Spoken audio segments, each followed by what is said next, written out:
Gonna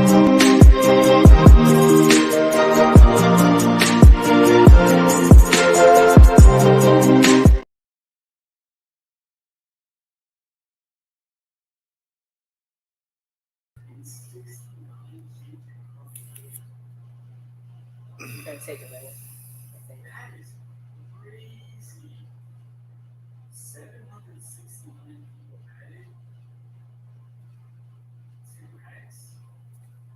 Hello.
Hello and welcome to another episode of TacoBytes, your daily bite of Degen. Episode number 266, 267.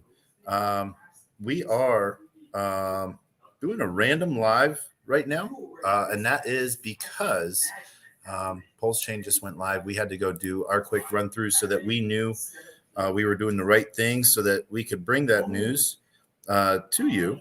And so, yeah, we're getting this reset real quick. And what up, Josh the Bosch? How are you doing this morning, this afternoon, this evening? Wait, it's only like an hour later for you. Let's see here. Where is this video? There's that video right there. TacoBytes, your daily bite of Degen. But yeah, so as we're going for live for this piece, we're going to take it slow. We're going to do it right. We wanted to do a quick video piece on how to add the RPCs for Pulse Chain, how to automatically scan for your tokens, so you know what you have in your wallet. But yeah, no. Josh, how are you doing, sir? I can hear you. Can you hear me? Oh, man.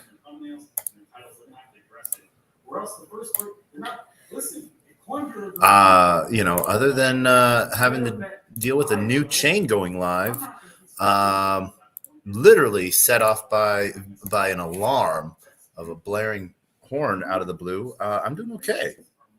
I did not. When did you get COVID?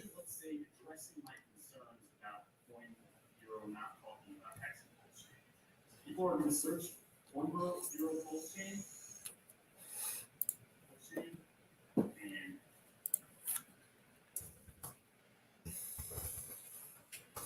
and I'm hoping you're doing okay. Are you doing any Degen things?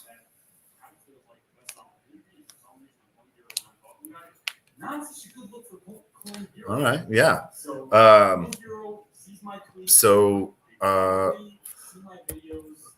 We are live going.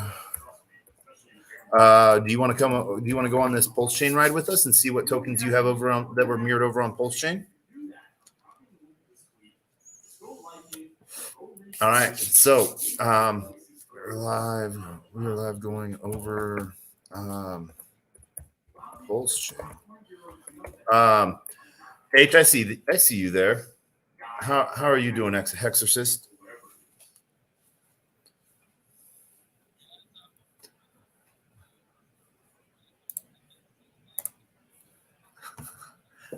I am, and so one of the things that I was going to be doing for people today was how to safely add pulse chain, how to correctly add tokens, because I looked at my Twitter real quick and I had 1,000 scam posts, and I was like, yeah, I need to do a video real quick.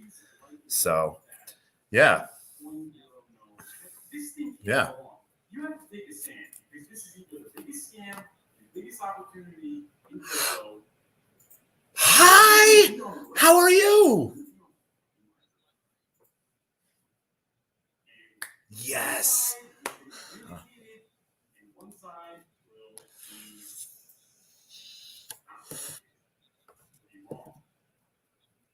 Yep. Yep.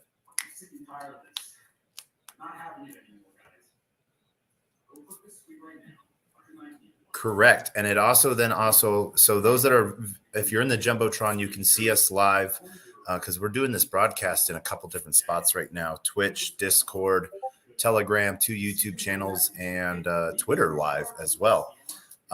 So I won't be seeing comments, but I got 2 amazing Degens with me on space here in Twitter land. So yeah, no, there's a couple different things. One, exactly like you said, pulsechain.com. If you're a little scared on making sure you're getting the right thing in because someone has Pulse 3 chain, there's a .io that's a scam. There's a whole bunch of different things. Going to Pulse Chain on Twitter, you will find it, and we're going to showcase that just so you guys have that live piece right now so you can see what that is like.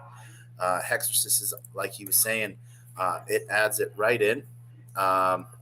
And what's great is Join Fire, and I don't know yet if Wallet Guard already has it live for support, but you can, as you can see, you can add PulseX directly to MetaMask, and this is where people always talk about, well, what tokens have been bridged over already. And so there's a really cool trick. You can go the hard way and you can go to the Block Explorer and see what tokens you have. You can actually find your NFTs that were bridged over as well. So if you got a really cool ERC 721 NFT, you might already have that over on Pulse Chain as well. But from here, the way I like to sort of have people go is clicking on bridge, or not bridge. I apologize. Sorry. Not bridge, because that is still, but clicking on Explorer, and then there's the sacrifice checker, clicking on sacrifice checker, and then clicking on the PRC20 token scanner. I've already gone through this a couple times with different wallets. Once you add the token in one wallet, if it's not a separate book, it will automatically add those tokens elsewhere until it will launch which tokens you already have. And as you can see, I've already done these tokens. And so we're not going to run this anymore. And we are going to let it go because it goes through 5,039 tokens that they've already bridged over. And so what that will look like from my Play wallet, it literally loads up what you have over there. Mooney, Soul, PP Hex, and a few other things. And so that's one of the ways we just wanted to go over it real quick and safe, see what other people are doing. And it's 2 days roughly, right, Hexorcist, before bridges go live?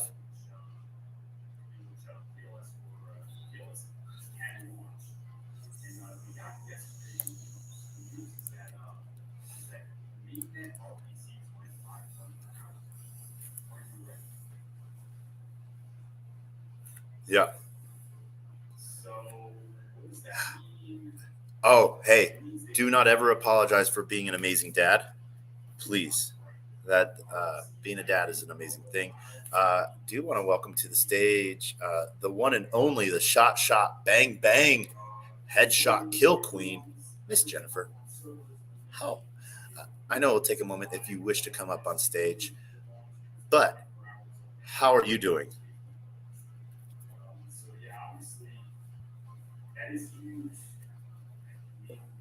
So, Josh, did that go through a quick run through?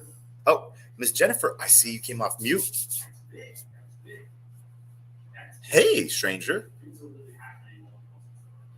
I am well. How are you doing?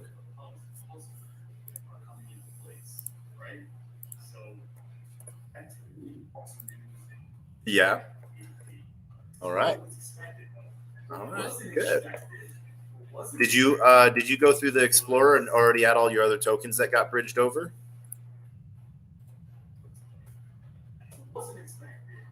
I am talking to you.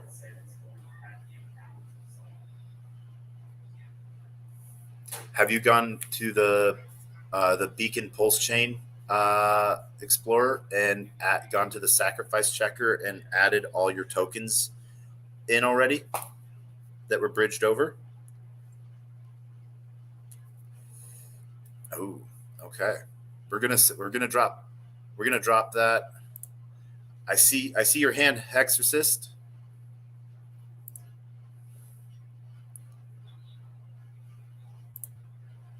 Yeah.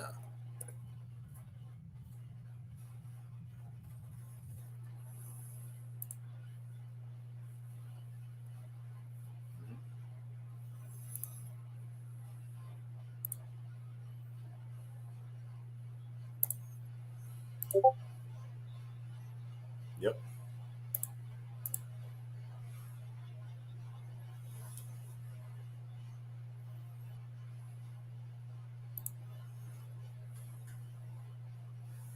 Yeah, and that's the one thing I really like. One of the things that um, let's go here. Let's go enable a farm and get some PLS and PLSX. Um, so going through if you go through the sacrifice checker page as well, there's an auto scan that will scan for the 5,000 some odd tokens that were bridged over already or whitelisted. Um, and it will automatically scan and add those to your wallet as well.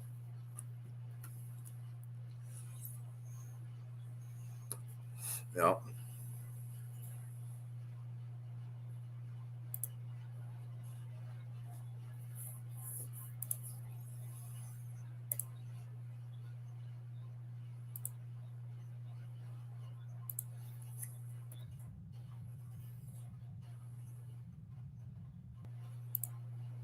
Yep. Yeah. Oh man, I am watching this go crazy right now on the Hex PLS. Oh man, I love ratio trading. I think I saw at one point someone was saying that 8 PLSX is 1 PLS was a good trade.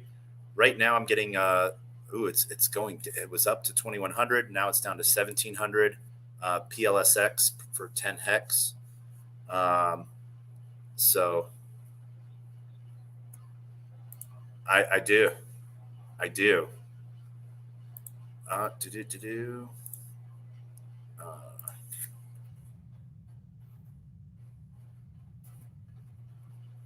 Okay.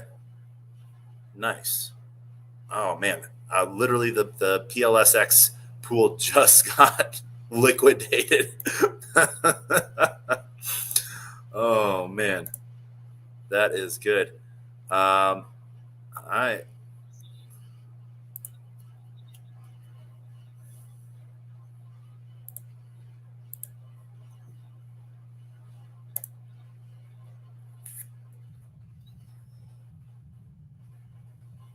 Yep.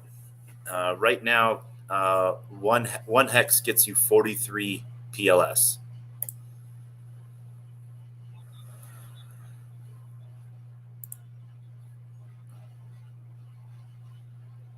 Oh man. Oh man. Dude, it's a new chain going live there, and it's all ratio trading, and to be honest, what I'm really about is um, I am not getting. I'm not really doing a whole lot of ratio trading. I'm trying to get both sides of pools, and I'm just going to reap. reap rewards from people trading.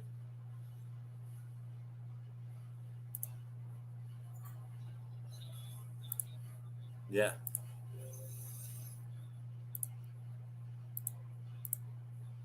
Oh yes. I'm a liquidity farming junkie.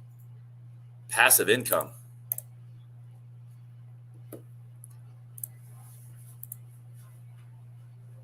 I'm going to be doing both.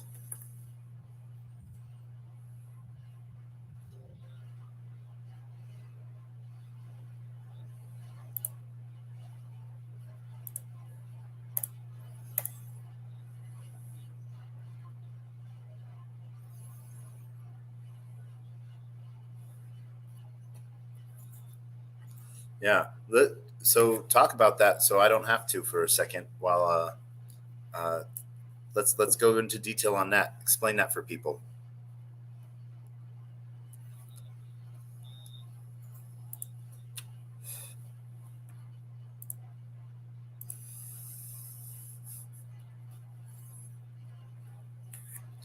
Yeah.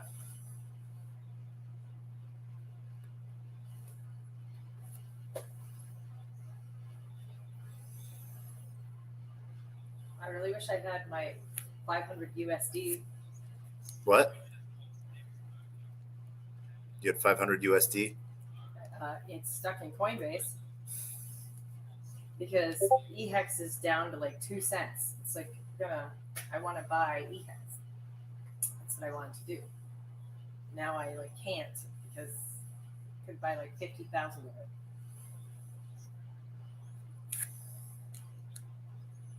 I got other wallets that I can get into and do things, but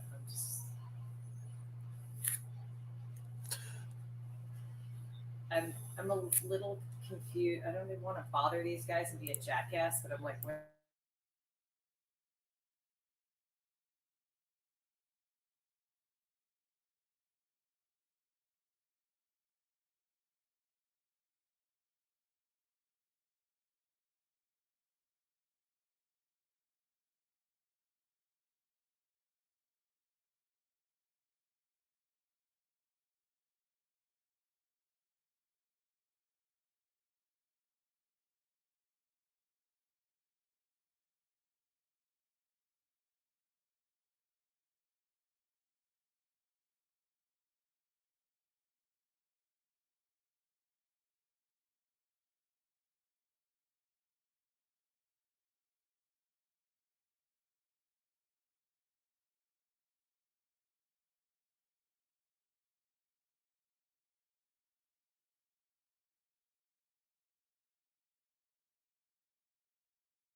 Oh, and we need to take down the. Oh my gosh, we block that user. I apologize for those that are coming in with no sound. So let's see. Thank you, Daniel, for letting me know that no sound was on. I turned it off for a second. I apologize. Stuttering John, I apologize. I'm blocking you. I will not take any talk like that on anything like that. So, yep, Daniel, I see you. Thank you so much for letting me know that the sound was off.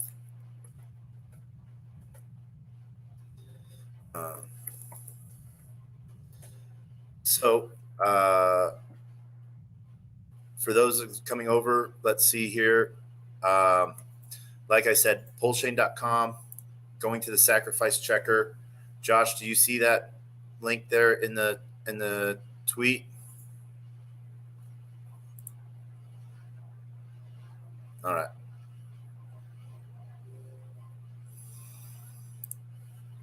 So for those that are joining us via video, what we're doing, we are walking someone through on another space on Pulse Chain of how to add tokens, how to add their tokens to their MetaMask wallet via the sacrifice checker, going to the Pulse Chain sacrifice checker from pulsechain.com, clicking on the bridge, the explorer, and then clicking on sacrifice checker, and that will bring you over there. And clicking on the PRC20 token scanner will then, if you set the scan on, it will then scan for tokens and automatically add them, as you can see, and add them there. What? Yeah, so, man, Hexorcist, so this is like a main convert for you, someone that doesn't know anything about Pulse Chain. So what Pulse Chain is, Josh, is basically an ETH copy, more decentralized, cheaper fees. So a snapshot was taken, and that was then, man.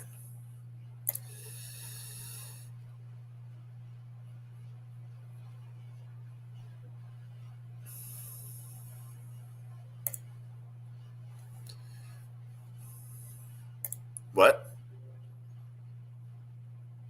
Yep. Yeah, it goes through 5,039 tokens to add to your wallet to see if you have them on their Block Explorer.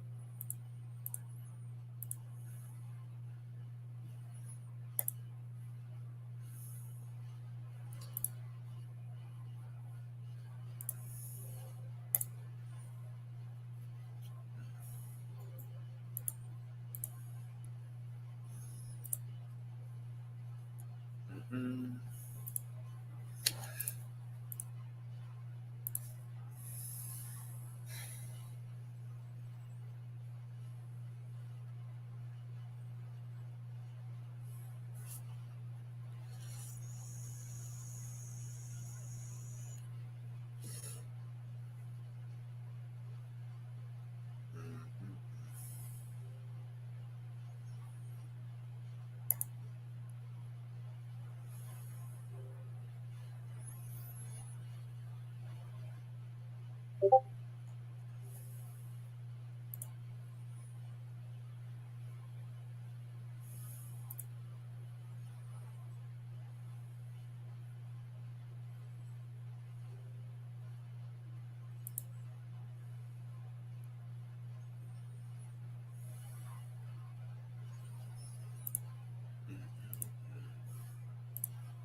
Exorcist, I see a hand.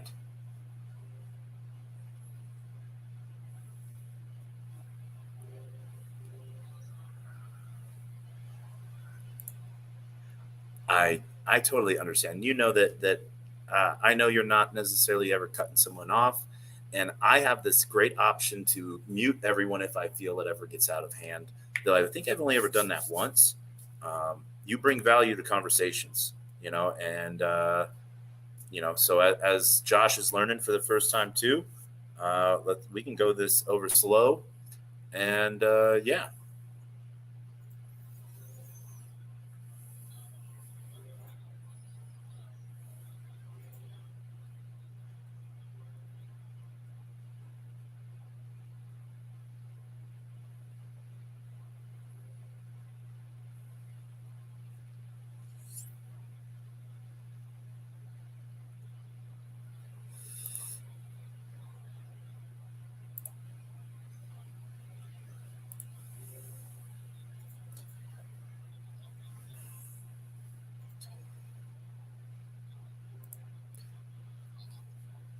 So trade some pulls for hex, but the network seems to be hugged to death. Yeah, Daniel, I see that as well on my end. I'm definitely pumped. How can you want to know how you can die peg to $1 on Pulse? That is by finding a dollar value for die. And we'll run through that real quick in just a second. As you can sort of see, we still have just our approval for hex spending is maxed out right now, and so we're gonna bring this over here real quick, make this a little bit cleaner, and yeah.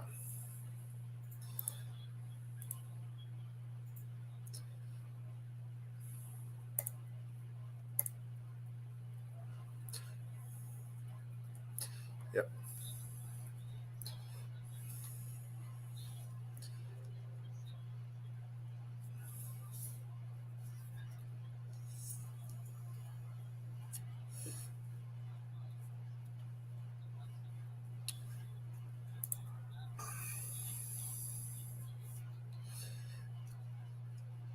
Yeah, Daniel, it is having to aggressively uh,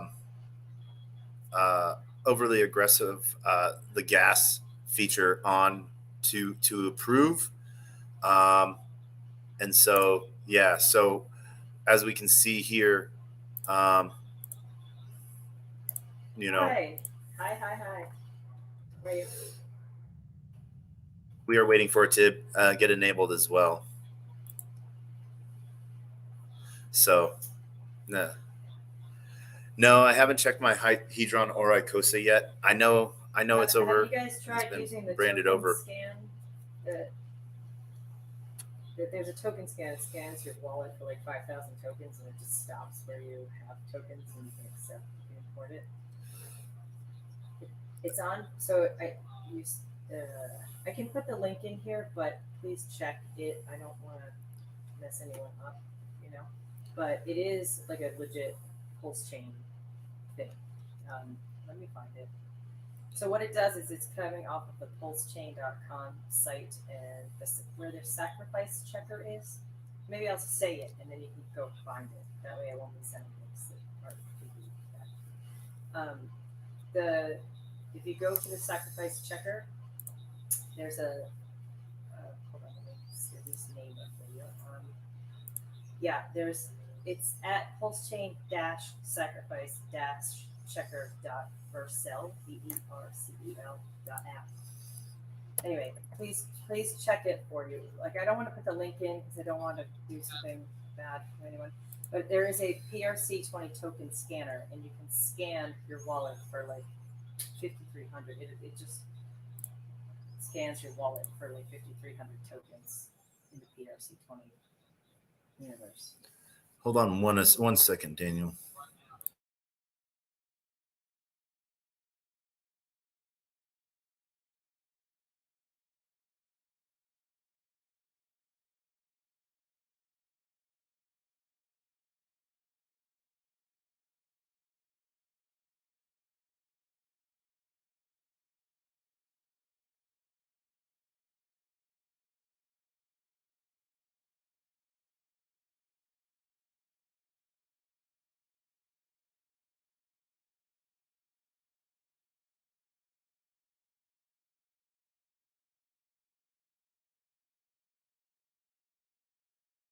sold.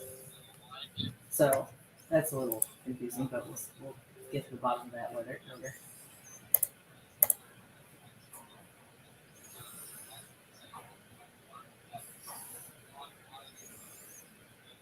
I hope I'm following you. What I'm saying is that I checked.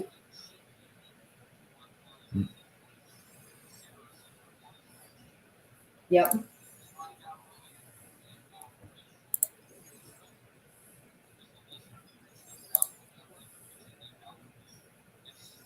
I am assuming that you can do that. I did not do it that way. I used the link that I just stuck in a chat.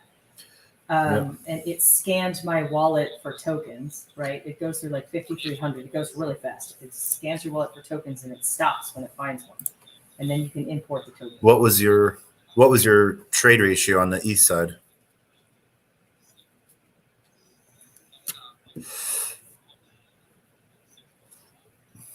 Sorry, Krill, was Krill there? She's gone. I know she got kicked out. I thought she was asking me a question. Yeah. And then, it's this is sort of an odd situation because I have conversations going on in two different ears. From those coming in via Twitch, they can't. Unfortunately, I can't connect Twitch to Twitter, and I can't connect Twitter to Twitch. But everyone else is joining either via YouTube. Yeah, so there are people that are looking. Hex has taken a major dump. I think it's now around 2 cents. Someone was telling me, and I'm actually going and checking that right now. It's at 3 cents, so it's down 49%. But ETH network is super jammed, and so is the Pulse chain right now. So it looked like someone, if they search for player one taco.eth on Twitch. So ratio trading right now, just like Hexorcist was saying, because you have to enable the tokens first, it is getting really clogged out there. You're going to have to do a lot of different things on just making sure you're doing aggressive market. Right now, I think I was just seeing Gwei is up to 12 when it's supposed to be at like 1 right now on Pulse Chain. So the next step is to see if Zen has gone live on Pulse Chain yet.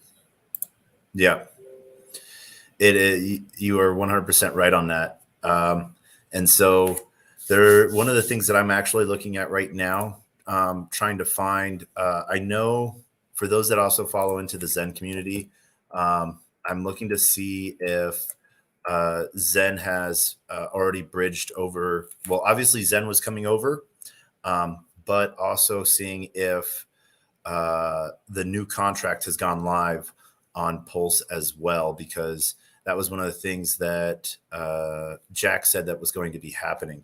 I don't know, Hex. Are you looking into getting into that the Zen push as well on Pulse Chain?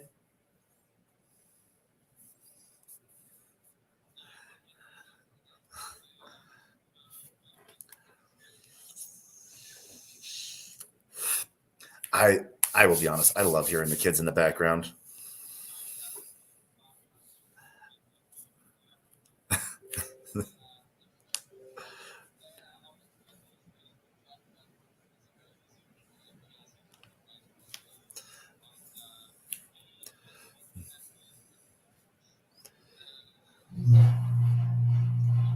Yep.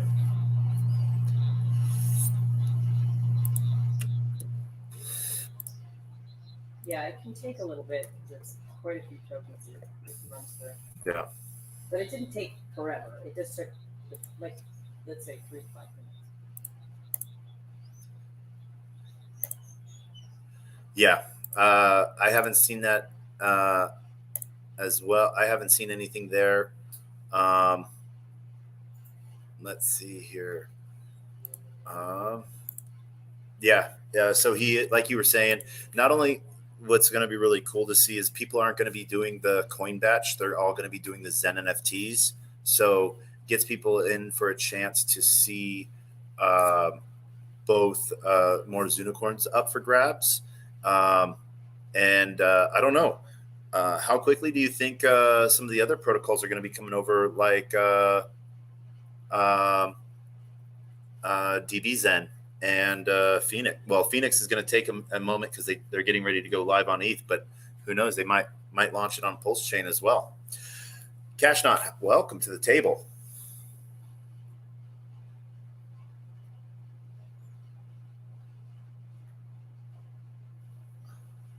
All right. No. Hey. Yeah, you're welcome. You're welcome.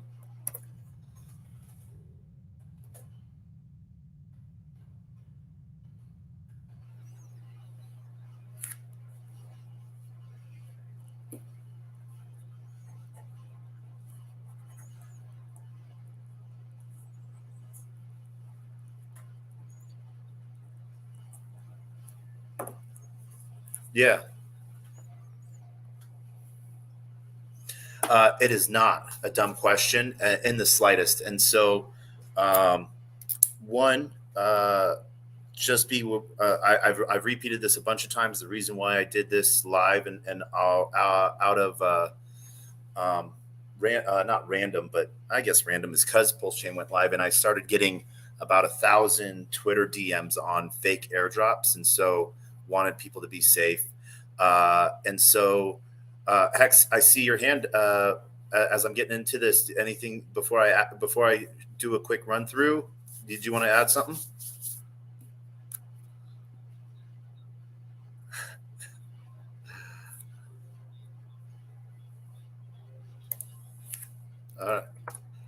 Yeah. And so, one, don't worry about FOMO. And have a little bit of a Romo. If you're in it for the long haul, have some Romo. And for those that don't know what Romo is, relief of missing out, the stress. And so I'm going to run it cash now. I'm going to run it from the beginning real quick, just so you have a good, safe way. I did post links in this chat, in the Twitter space down below. And up above in the Jumbotron is a live stream of us talking through all of this. It's on about a 10-second delay. So one, obviously going from the main Twitter pages, obviously I'm assuming you have Richard Hart or you have Pulse Chain Twitter pages saved, so you know you're going to the right ones. All right, good. So I would start there, and then it would take you to pulsechain.com.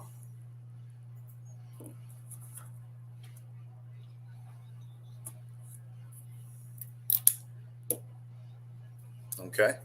And so now you'll see on the top, I'm going to go up to this again. Let me bring this page up. So on Pulse Chain, there is where it has like check out the brand new Explorer, Bridge, Validator, and PulseX. Click on Explorer, and it will bring you to the beacon.pulsechain.com.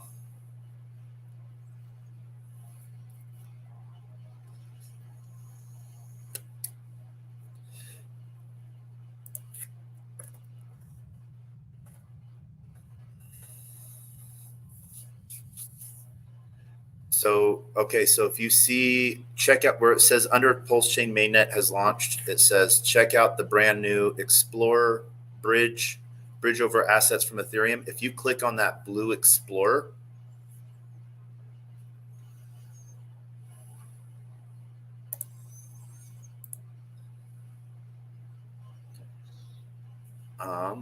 I will.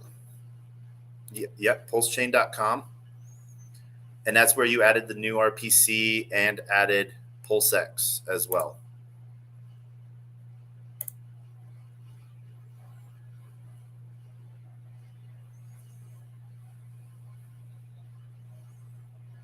Yep. Okay. Hey, no, not a problem. Okay, so after, hold on. After you click on the Explorer, it will bring you to beacon.pulsechain.com. In the top of the screen, you'll see sacrifice checker. Click on that, and then you'll see PRC20 token scanner. I almost did, but I have a little bit of money locked in Coinbase jail right now. That's what I was going to use. Yep. Oops. Yep, it will connect your wallet, and you won't see nothing will come up. Welcome, Crypto Dad. You won't see any transactions will not come up, but it will come up if you click. Now you'll see the scan for PRC20 tokens and a green button that says scan. Oh, if I was really serious about it, that will then run the scanner for the 50,000 or not 50,000, 5,039 tokens that have been automatically whitelisted so far, and add them automatically to your MetaMask for you. If you hit scan, that'll be that slow piece right there. It will. I think Hex is the third token that pops up. Jeez.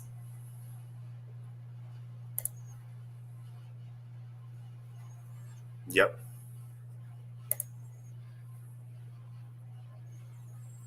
What's PulseX at? So what it is it's a block explorer that is since your wallet is connected, it is like you've done on like other things to see what, like looking at different block explorers like Etherscan, Snowtrace, or different chains. It takes your wallet address and it puts it through the block explorer, and it sees what tokens you have bridged over already. So that way you don't have to automatically go look for them and search for them.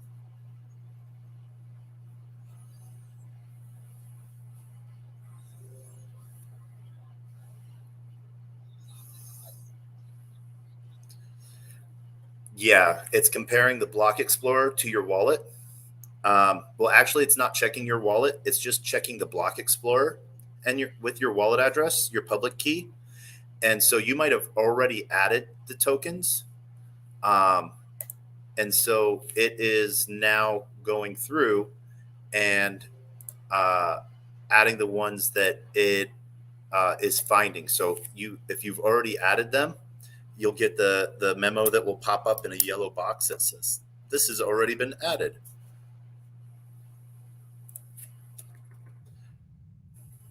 Yeah. And one of the things, we've been talking about is right now the chain itself is super clogged up with transactions, and people, gas is normally supposed to be at 1 Gwei. Right now it's around 15 to 20. Yeah.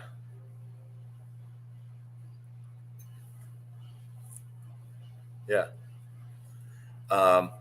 And I'm going to just say something off to the side to my wonderful Vanna White. No need to be sorry. Have fun with the rejects. So yeah, when you're literally, I was sort of being told today that this could be the week of something amazing happening. And we were literally in a conversation doing some Bitcoin ordinals inscriptions, and she had an alarm set for something that I like. She's like, give me a 4-letter word that I can go inscribe on an ordinal. I don't know what I said. I think I might have swore or something, or I said something really dumb. And then all of a sudden, the alarm went going off. Hex, I see you. Hand up, sir.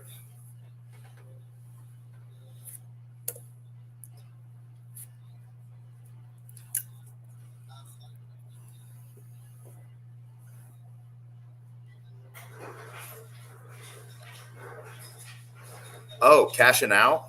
Okay.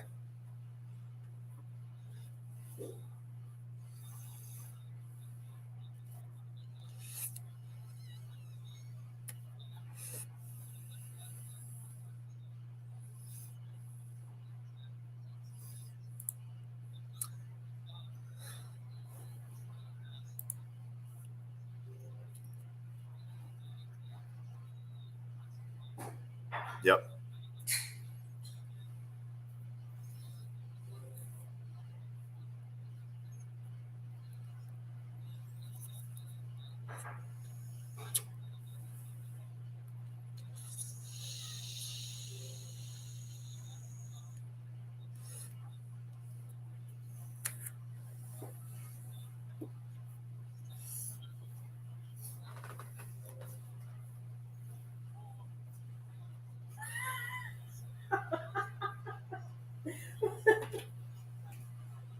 I had no idea you had such a career.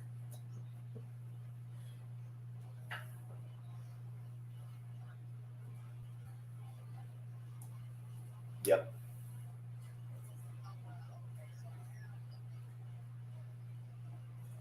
Yes. And so there's two ways to do that. One way is, one of the things that one of the things I like most about, um, uh, I'll say it, hexagons, or is the push for ledger and hard wallets. Do you have a hard wallet by chance? And I see that it says cashing out right now, but for some reason I was thinking like I was blending like astronaut with cash. So I was like cashonaut.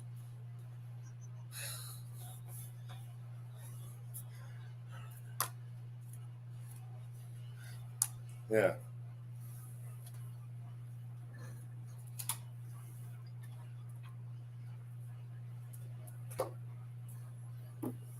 Mm-hmm. No, no, yeah. I'm not judging you at all. Um, do you have? So this is one of the things that I like to talk about a little bit. Um, and do you have by chance like a brick phone? Like, and when I mean a brick phone, like a cell phone that doesn't have service anymore, but you still like it can attach to Wi-Fi or something like that. Um, if you have one that that is not an iPhone, do you have one that's not an iPhone? An Android, well, an Android phone of some kind. So you would be surprised, like if you reset it, you know, make sure you take all your pictures off of it because those are important, um, and reset the phone. Uh, this is one of the things that I've done with people that didn't have a ledger. This is how you can sort of make your own air gapped wallet in a way. Um, and Hex, I see the hand. Just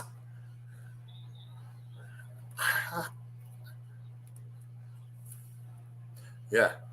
Um, and so this is a way you can have sort of an air gapped wallet because it can only be used when it's attached to Wi-Fi. And if you're attaching to your home Wi-Fi, you're No, you're, I'm just glad you're setting up I a knew what good was going safe on. safe Wi-Fi So, network, hopefully.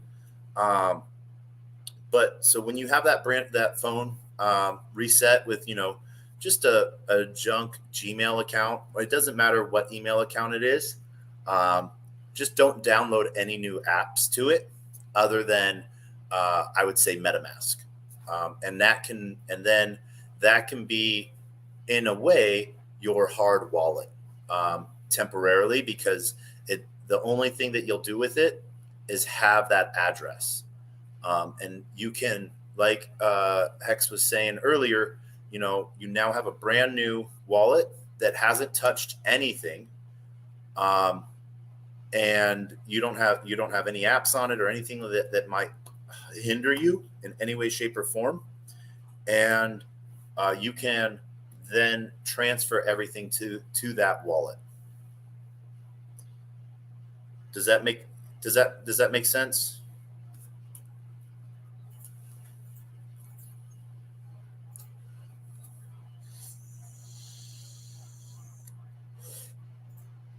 Yeah, don't approve any transactions or anything like that. If I'm assuming you don't want to get into all of the ratio trading, or was that something that you were wanting to get into as well?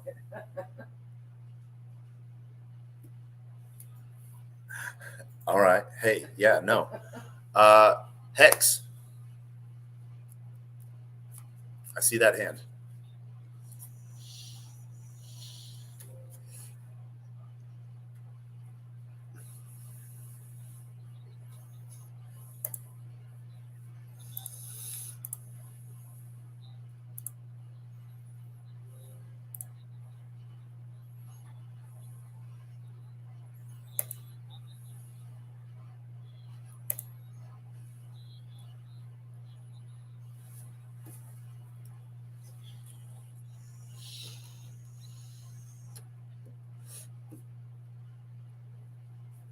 Yeah.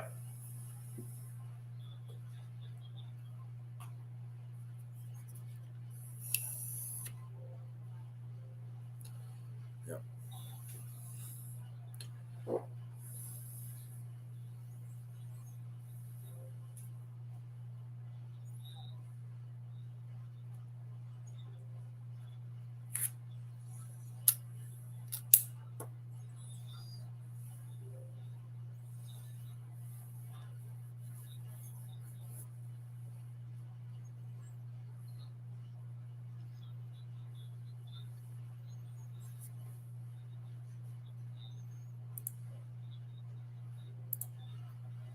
Sorry, can't. Yeah, no, yeah. I would like to know too.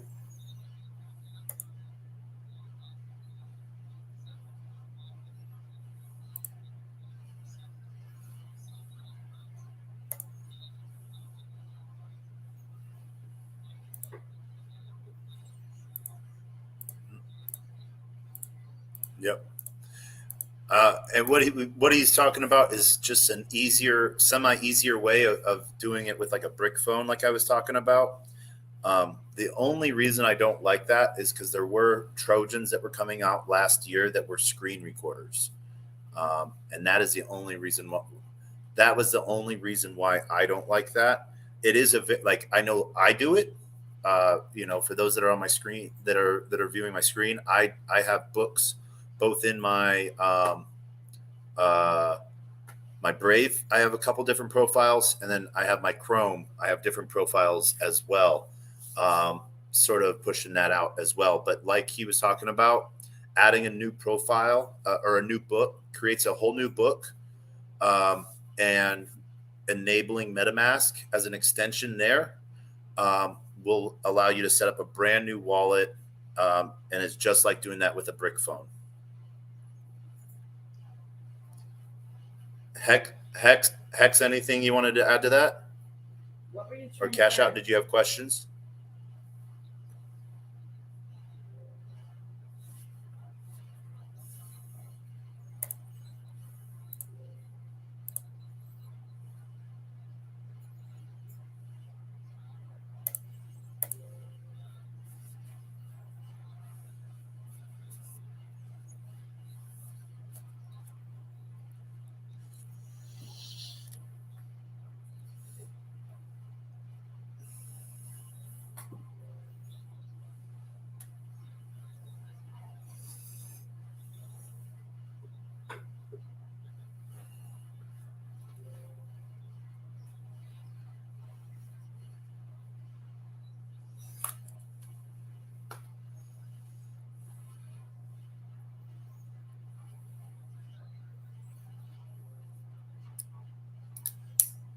Yep.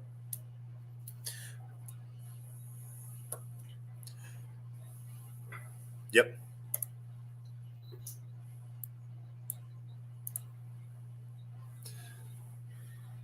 Yeah.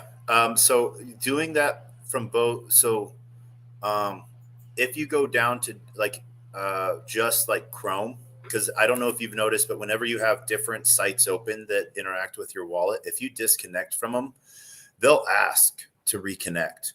And so that can sometimes, and be annoying because especially if they're for a different network and you're doing something on a different network on a different page, um, disconnecting that way. But also if you go, directly to your MetaMask and the three dots on your MetaMask and seeing connected sites, it will list out all the sites that your MetaMask for that account is connected to. And so from there, that is where you can disconnect from all sites and just leave your MetaMask locked, and you're good.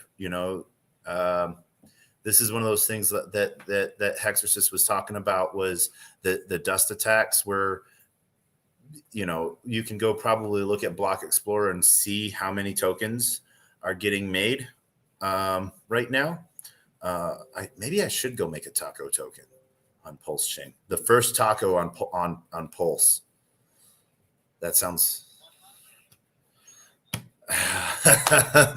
It's not a rug pull. It just has zero utility.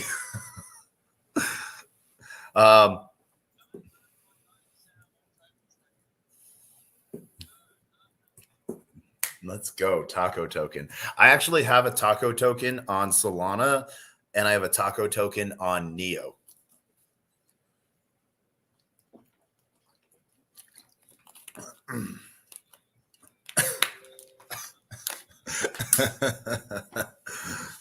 Yeah. Taco with a zero, that PLS.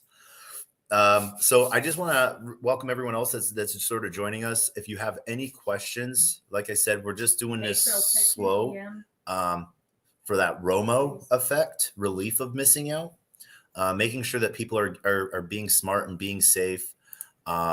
With adding the new RPC, there is no airdrops that you have to claim. The only thing you have to do is add those tokens to your wallet. And you can do that in two ways. One, you can do it one by one via the Pulse Beacon Block Explorer, or you can go to the sacrifice checker through the PulseX Block Explorer, and you can go to the sacrifice checker and you can do the PRC20 scanner, and it will scan. It only connects to your wallet. It doesn't ask you to sign anything, and there's zero transactions other than adding tokens, just like on other websites where you can add tokens. Let's see, is Power City live yet? I don't know.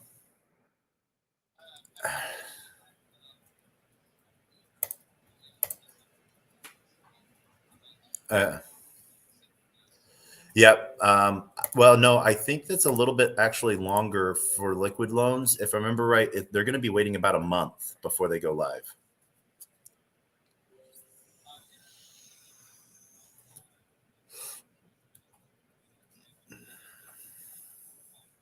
Yeah, I know they're making sure that is locked in and in place, and that all audits are done, because as they're providing loans that people can,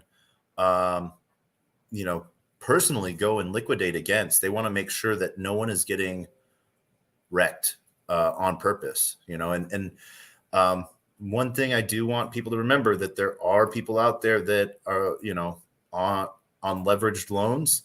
If there's room for them to liquidate and make, if they have to sell off, $1,000 worth of tokens and just drop that to get to your piece, they will do that, because it will pay off exponentially for them, because they're looking at this as a long game. So I just want people to be aware of that. Liquid loans is an amazing protocol. They're really putting safety first. But at the same time, there are sharks out there in them waters. So yeah, that's sort of what we're going over. If anyone wants to come up, have any questions, we're just going to hang here and chill. And we're going to be just showcasing again how to clear out pending transactions on Pulse Chain through your MetaMask. If you have a hanging transaction that's been sitting and pending for a long time, we're going to show you how to clear that out. So as you can see, if you're joining us on the Jumbotron via video, we have a pending transaction that we lowered the gas on just so it would pend and hang out. The reason why we're showcasing this is so that people don't keep doing transactions that are not going to go through, and then they wonder what the heck is happening. So from a pending transaction, clicking on it, you can see what nonce it is. This is 526. And so what you basically have to do is you have to send yourself gas, zero gas, actually. You send yourself zero gas. Nope, that's the wrong contract. You send it to yourself, and you send yourself zero gas. And so you can see here, we don't have enough PLS because we've done this a few times on this account. So we'll move it over to a different account to showcase. I think we have some PLS over there. Yeah. There we go. That one has. Boom. We're going to send this over. Boom. Oh yeah. So that is how you do it. You go and you go through and you send out a zero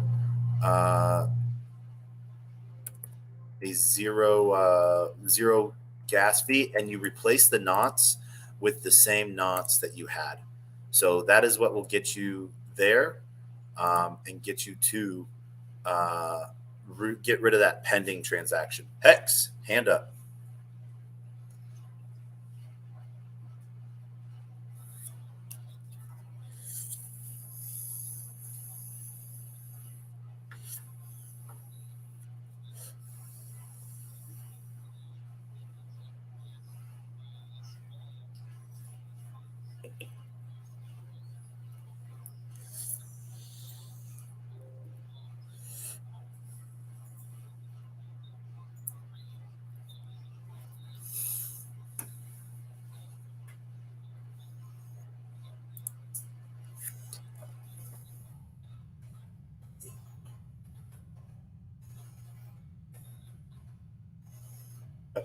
We're going to showcase that there.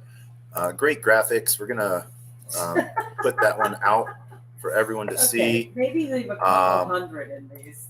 And so you'll see that down below as well in the space. Let's see here. Where is that? There it is, freepulse.io. And so that one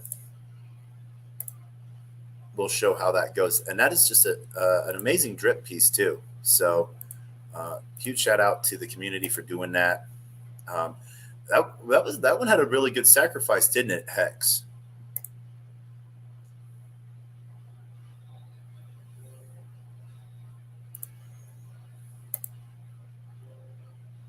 Yep.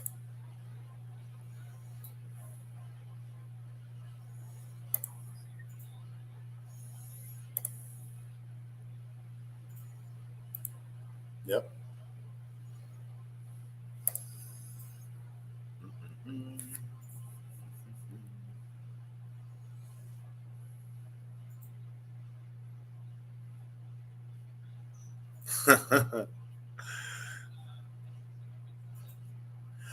Oh my gosh. Can she hear us? Can she hear me? Hi, Bubby. Are we gonna sing Baby Shark do do do do? Baby Shark do do do do. Oh, my bad.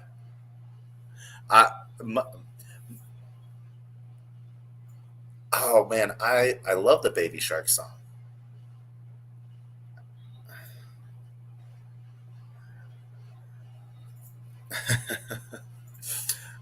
Yeah.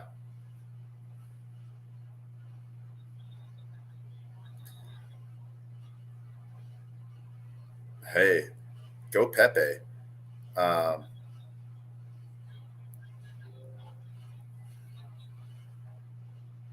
yeah, Pepe's over there as well. Um, yeah. Have you have you gone and looked to try to timestamp when the snapshot was taken?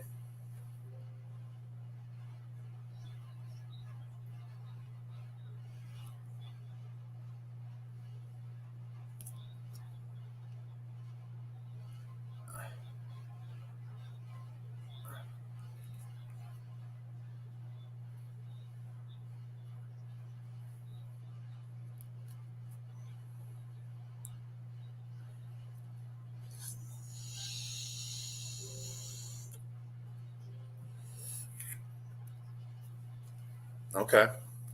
Yeah, that so I would I agree with that, but I also think that they took a snapshot from farther back as well and maybe possibly combined them because I have tokens that I didn't have that I had sold out 2 3 weeks ago.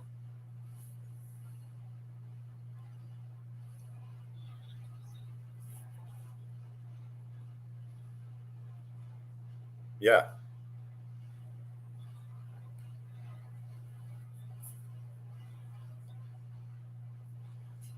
Has it been sitting?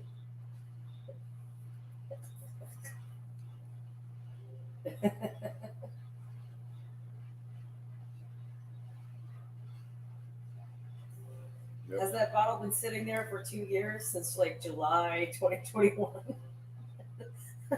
So it's nice and cold. Yep.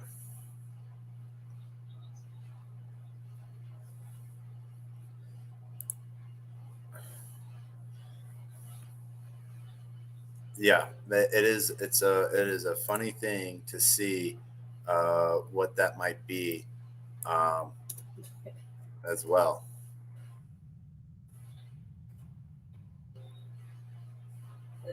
Triplet, like, did you? Was it you that put that flag up the other day? That was like, we didn't do this because it was hard, or we did this because we thought it wouldn't be hard. That was hilarious. Yep. Yep. Yeah. It's one of those things. They wondering when they did it, and when they got it going. So yeah, it is a funny thing to see.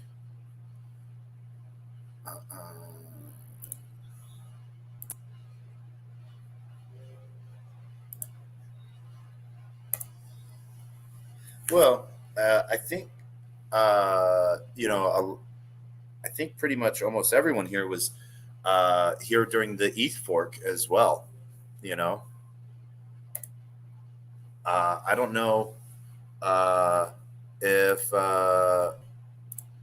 So I remember when that ETH fork happened. We actually, the parties for it were sort of hilarious.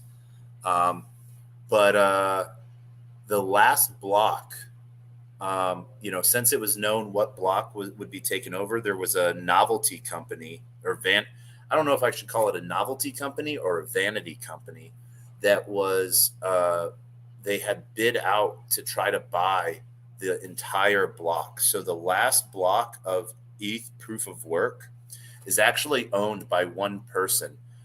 They took up the entire block with a transaction that had like something super dumb on it. Well, to them important. What was the last block on ETH Pow Popeye? Um, so F2 pool, and it had so one. So yeah, let's see here. Um, they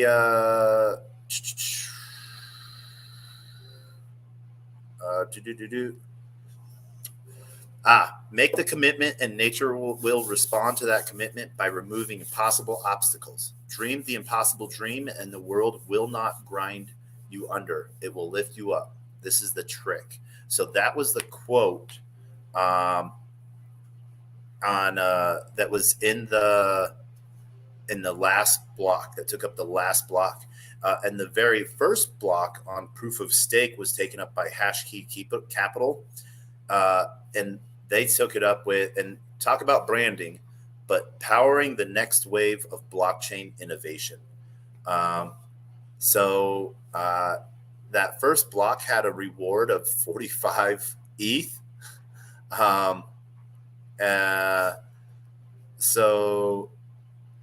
Because that's how much they overpowered, that's how much they overgassed that to get that on. They were not taking any chances. So that miner really got the day. That validator really got the day. So did the last miner as well. So that's sort of hilarious. But September 15th, I remember that was actually a few days after PulseCon in Vegas. So that was sort of fun to have there.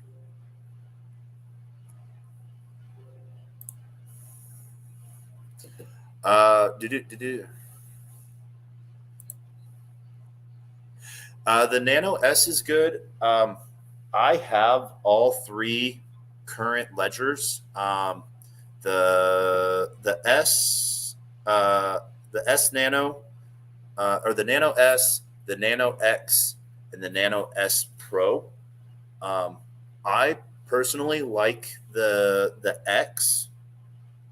Because it's bigger, the way the buttons line up, it just feels a little bit more solid than two little buttons on top. That it's a really safe device, but I don't like. I keep these in a pocket that things get moved around in, and so I'm always worried about these buttons catching on something. They have not so far, but. Yeah, they are pretty safe, and I think if I look, I actually have. Let's see here. For those joining on video, I have my ledgers to showcase, so you can actually see them. I think I have them with me. They are somewhere.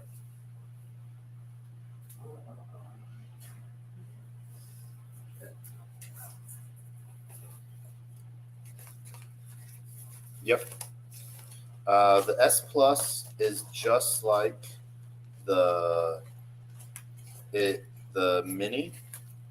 Let me rephrase that. The S and the S Plus or S Pro are alike in they both take up the same shape and size, have the little buttons. The S Pro has more space on it, so that it can hold more accounts. And when I say more accounts, you can hold more, like Bitcoin is one account, Ethereum is one account, ADA is one account. Those are different accounts that can be held on it. There it is. And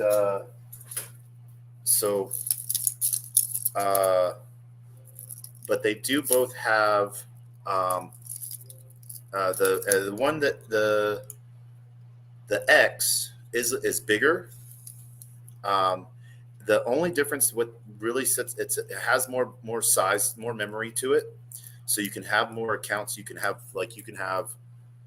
500 Ethereum accounts on it, so you could have 500 different Ethereum wallets on it. It has Bluetooth to it. Some people don't like that. I keep my Bluetooth off, but I can also turn it on, so you don't necessarily, if you're just approving transactions through the Ledger Live app, the Bluetooth makes it really easy, because it is just a second set of signatures, basically. The Ledger S and the Ledger S Pro they're both the same The Pro is a little bit bigger. It is rounded on the bottom versus square edges, right? Let me make sure that that is right.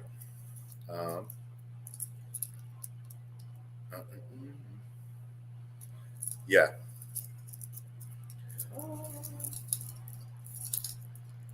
Yeah, that is the play, and it takes about 5 days, 5 to 6 days for them to come in the mail, depending.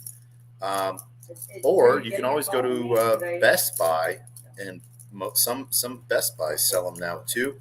But I'm pro getting them directly from the source. I don't have my. You know. I don't have one of my cold wallets set up. I'm doing something else. I'm checking it out right now. Again, I used it a lot. It's gone so it is not live. Hit, I don't know, 1.1 or something like that. For Pulse right now. Gone back up. So it is. It was a. And it could still go down again. So I was gonna orders it for that. If I haven't. Yeah. I remember that too. You could get a lot done, like the roulette, the crash, and everything like that. And so, yeah. Got lazy. Free Pulse. I'll say lazy. They already collected, and you can join them right now. So let's see here. Free Pulse Pool is dead, and then Free Carpet Ride. Let's see here. Right. Boom.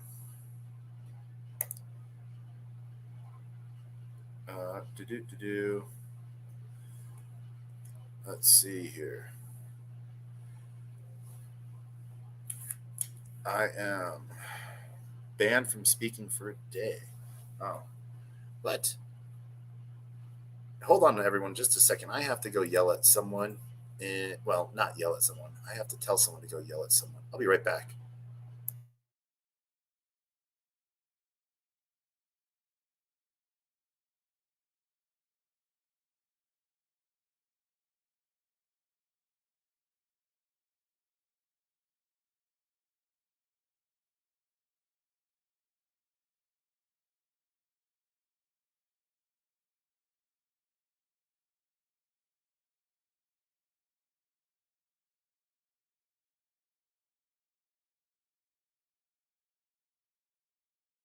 I'm back. So Free Carpet Ride is a really cool project. Magic Carpet Ride, great people from both the Pulse side with StakeX and everything like that. So Magic Carpet Ride came over from like Power City guys and some Mintra guys as well. That sort of all posted that over. So that's sort of what we got there. I want to do a quick shout out to those that are also in the room with us and hanging out, sending invites to speak, because you might be thinking you don't have. I do love you, Hashback. Likey.lens. I love that name. And I love the fact that you have a .lens. You seem to be a multi-chain Degen like me. As I like to say, I'm chain agnostic. So, yeah.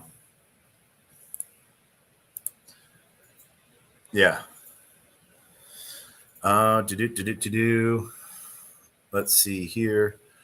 So yeah, it seems so that was the TPLS was for the V3 version or V2 version. So that is not live right now on, that's a V3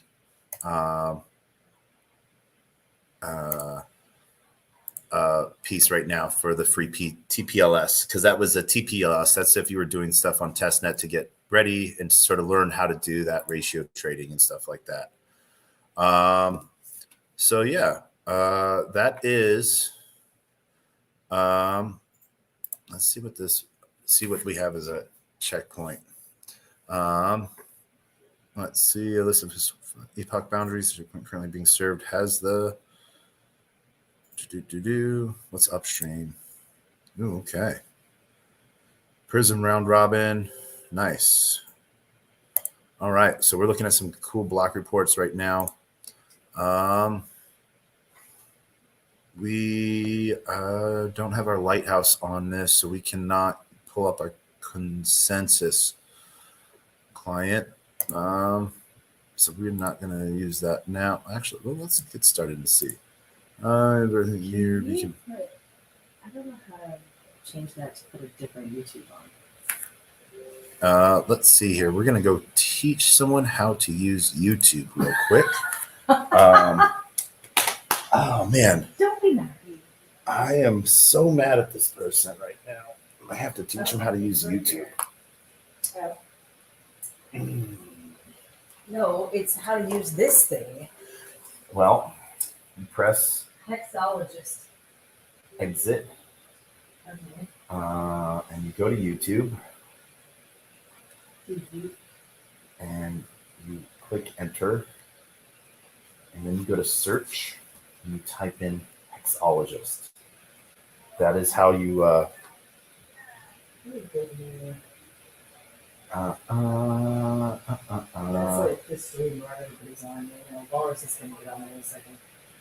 Oh, yay. Hexologist. Yeah, there you Yeah. go. 24 The hours. live one. Yeah. Yeah. That is a TV, not a touch screen. All right. There we go. We got some good people up there.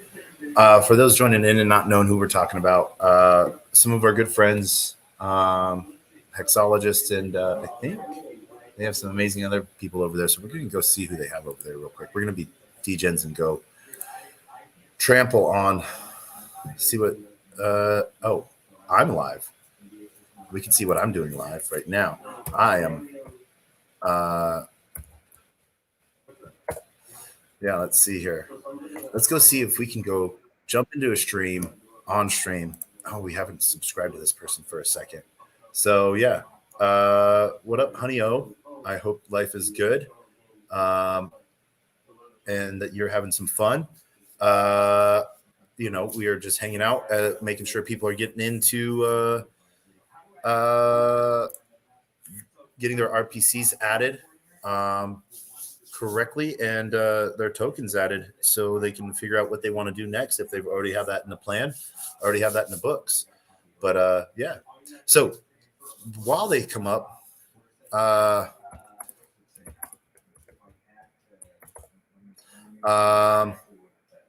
yeah, no. So cashing out. What got you? What are you? Have you just been sitting on Hex and not doing anything else? Have you been doing other things on blockchain?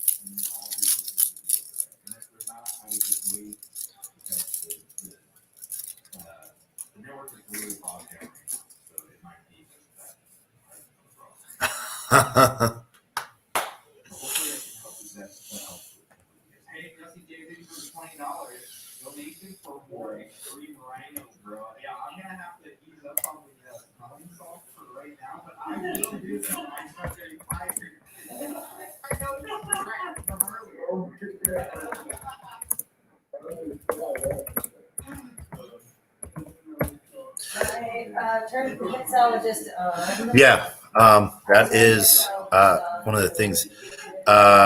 Waiting on it and having a little bit of fun. So we're gonna. Oh man, safe move. Did you buy before or after the rug?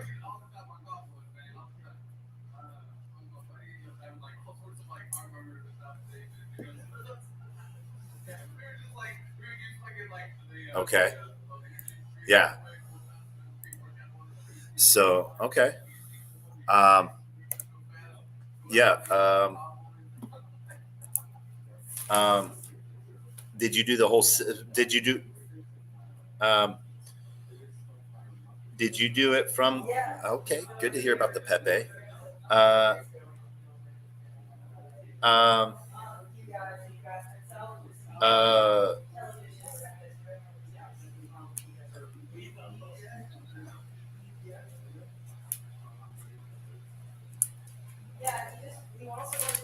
yes. So that is the short and dirty version of it. A little bit more decentralized as well. And that, oh man. So a separated of consensus layer and execution layer. So smaller block time, well, whether you want to say smaller block sizes or faster blocks, however you want to look at that. Pieces are a little bit different. And so, man, welcome to the stage. And so there's the idea of it just being a different blockchain piece compared, and taking what was done good, and the idea is to do it better from with everything that you've learned now and adding it to the now. Hex.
Agent, I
Yep. And so I think if I'm remembering right, Cash, you might have gotten just into an NFT project that might not have had any reward pieces to it, unless that was something that the project was promising. And that would be, you would have to go to the site for it. It could have just been, a project that was sort of doing NFTs with a Pulse theme. I'm not sure. Yeah.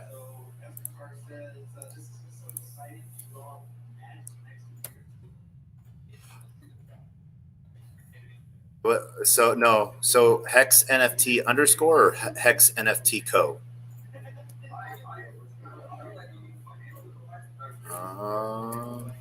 Let's see here. Oh, Hex NFT the Hex NFT project. Creating an animated digital coin for the Hex community.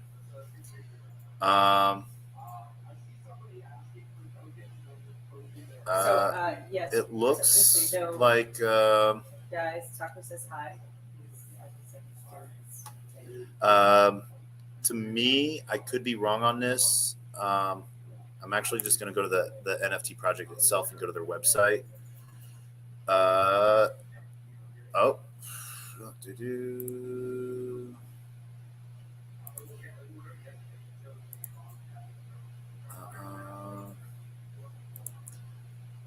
Go for it.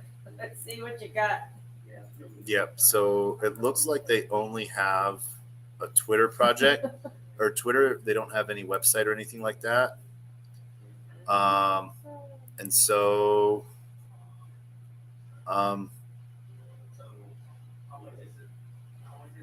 I think you. No, I,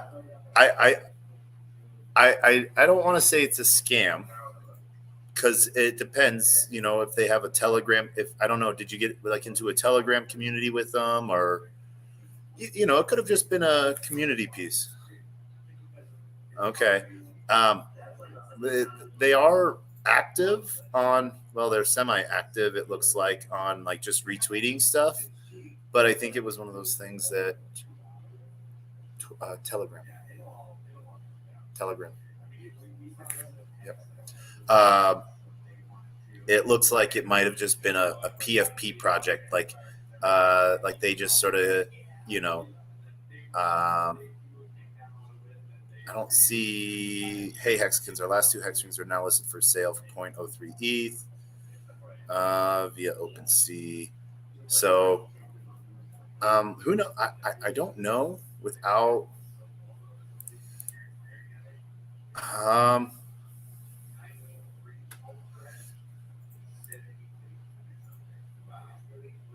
Yeah.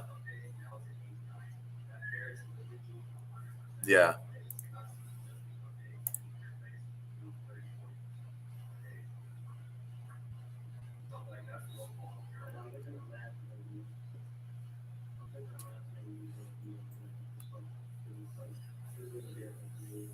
Mhm.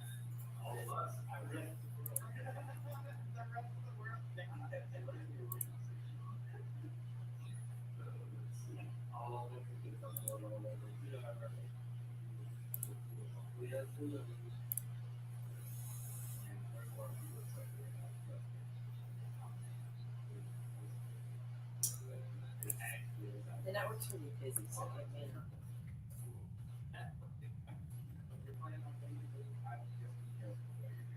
Yeah.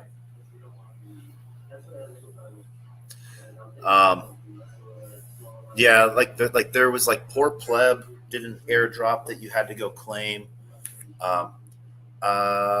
Who man, I see that hand up. I apologize for taking a second.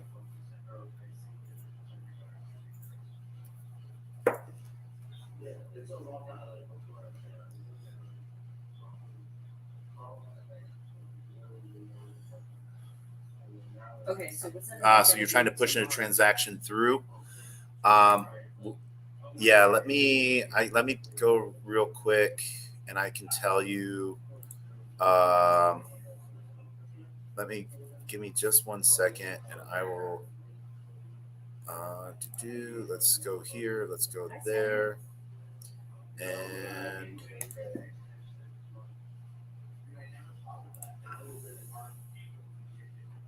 yeah. Yeah. So you have so are you trying to bridge over right now, or are you already you already added your tokens in and everything? Yeah. So let me it's it is a good idea. Um you know, um it's one of those things. Let me check real quick. I will see um what the custom is. So let's see here. Right now, advanced. Let's see. Ooh, max. So let's see here. Oh man. Uh, wow. That is current Gwei is 24,000, 2,400. 2,500 Gwei is the you know um shoot. Um, so it looks like it might be closer to what is that? Um, so the custom spending cap, if you're looking for that, is you're doing two things there. Um, that allows if you're doing allowance. Is that what it said?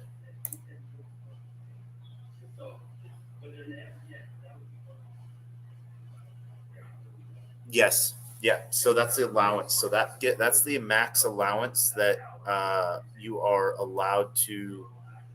You're giving the contract access to. So if you can you can press both default and max.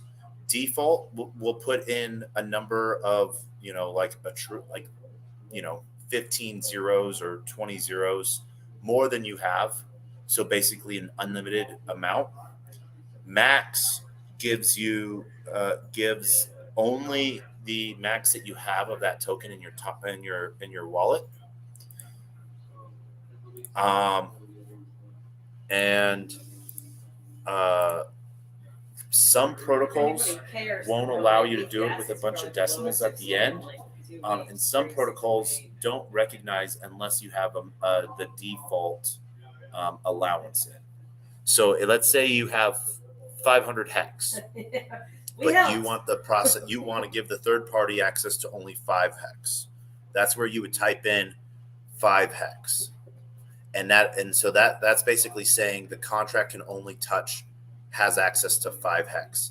Some contracts will automatically fail on that because they're saying you don't have enough, because there's not that like little bubble for them to like just say like, oh well, you don't have 6 hex, so we're only going to take 5, but you don't have that little micro dust over sometimes. So that can be a piece there that let's see what that looks like.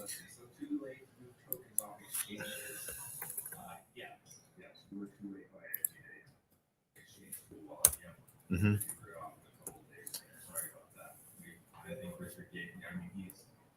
Yeah.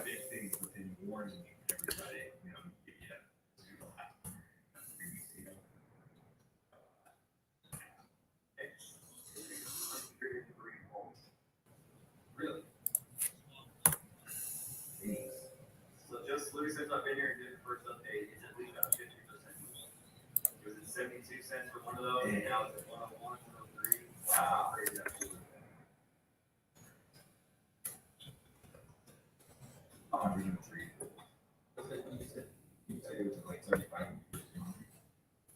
It's moved between 89, 90 something, 72, 103. It's literally in that range. But yeah, I've seen it since I've been on the stream. I've seen it. got heck for 25 pulls. So if he's negative 25, then he would receive the 400% rate.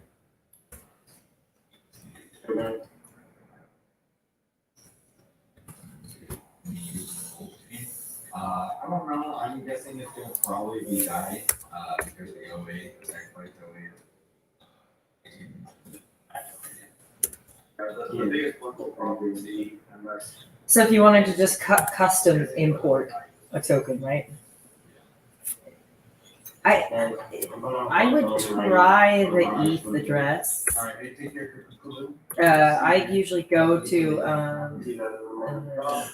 That's what was originally talked about was about 24 to 48 hours after it going live. Yeah, it looks like everybody's died. All right, this crash is really close to X's face. Yeah, I can't do that.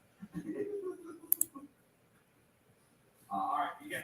I'm gonna get some food real quick. You just keep it up.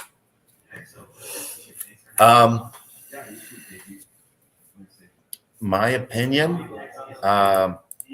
is I am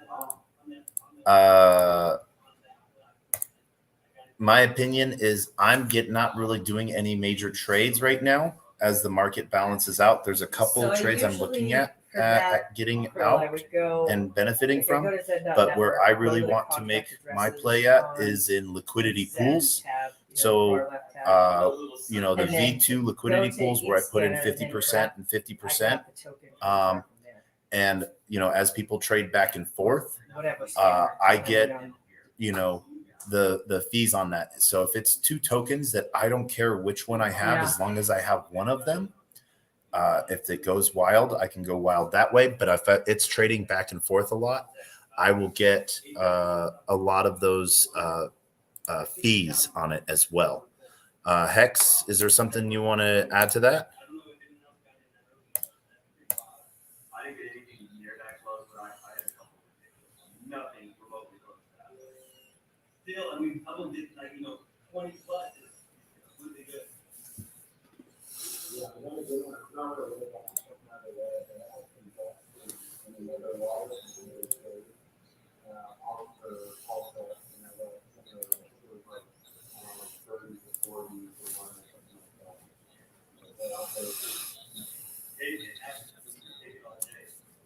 I would just text my cousin to check and go, well, my cousin does. We were at a funeral last November, and I asked him, like, you guys were looking off? He's like, oh man, that's not. He's like, yeah, that sacrifice would be like that. This guy, he took my money. Yeah, we're all over the boat. So I had to send him, he might be watching this right now, but I just I told you, you happy with it, you did. All that. He's like, oh, dude, no way. Wait, when did you get your money? I'm like, yeah. News will happen, never doubt it. It actually feels really surreal, and it almost feels unreal. Like, all this time, all this buildup, and here we are. Agreed, man. So much outside aid, so much work from the community, and okay, now it's real. You almost think you're going to stop, and you're like, wait, now it's actually time to play. Like, you're going through, you're at the end of the era to begin. It's so special. So true. I love the classic. I was like, oh yeah, that sounds like ETH classic. I'm spinning out. I'm pretty happy with that. So even though I'm getting these interviews, I'm like, no, that's what I told myself. I'm going to straight them up, through training and for my plans. Unless I do something super crazy, like those things. But other than that, I'm going to stick to what I said, at least for me. I'm probably the same way. I got really early day one on both of them, so I put really some of the bonus stuff that I learned, that I got to rate from other people, really early. It's trying to create some of that stuff, but I'm not just going to go do this too much further. I was going to talk about it. I got a way more stuff than constantly. So most likely it's going to do good stuff that way on the policy side. I don't do I'm hoping that the real side is or the full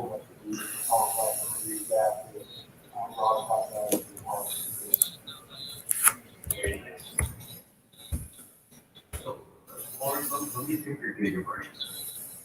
Oh, some of this liquidity deployment, I was looking at what some of the AMM bot was deploying out there, and I've seen pools as low as like 0.1% of the supply. So, you know, there's a lot of liquidity left to be deployed. Do you see any type of play with instead of going all in and dumping, you know, what maybe are dead or instead play on some of those independent that gets deployed, maybe do some extraction later? That seems like more realistic.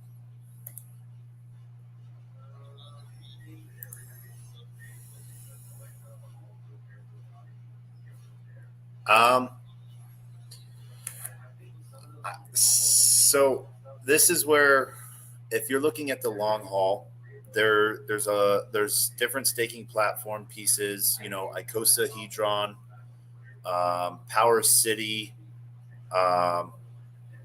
and a few other protocols like that are, you know, where you can stake one-sided, and you're just sort of providing liquidity to the ecosystem, and you're earning fees based on that. And that's sort of where, if you're looking at a long haul piece, you know, the other option is just, you know, being safe and not doing anything and just holding on. You know, those are two valid options. You know, it goes to someone's risk level, I guess you could say. Well, actually, I mean, A V2 pool, or as we'll see, liquid loans come live as well. You can provide liquidity there.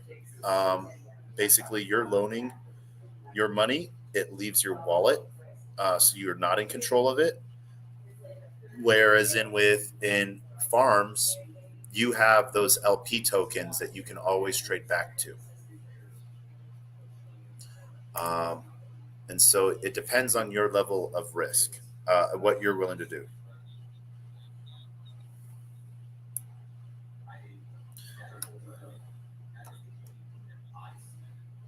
Yeah. Well, you know, the new piece is PLS and PLSX.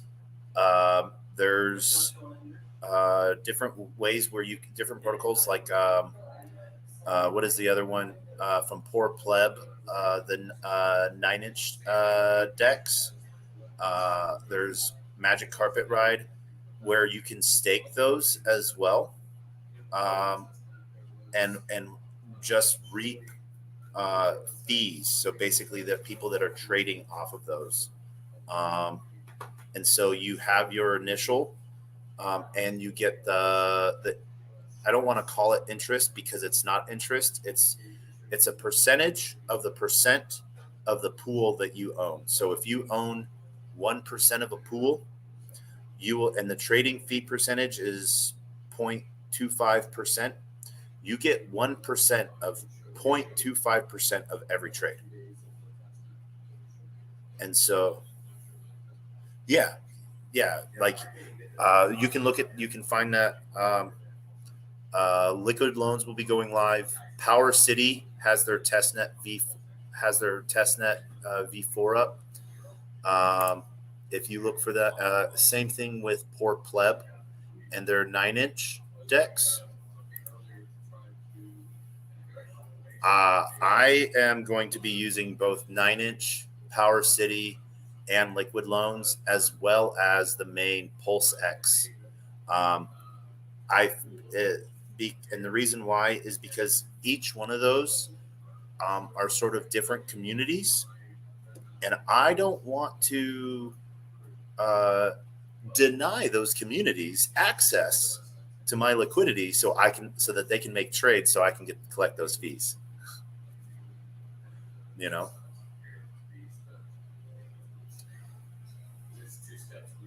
Yeah. No.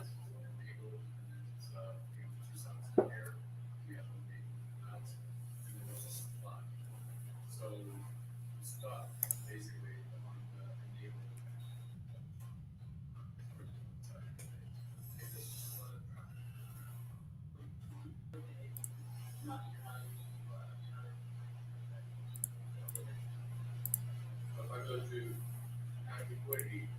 just don't feel like getting in there and getting like hung up transactions and trying to get them out of there.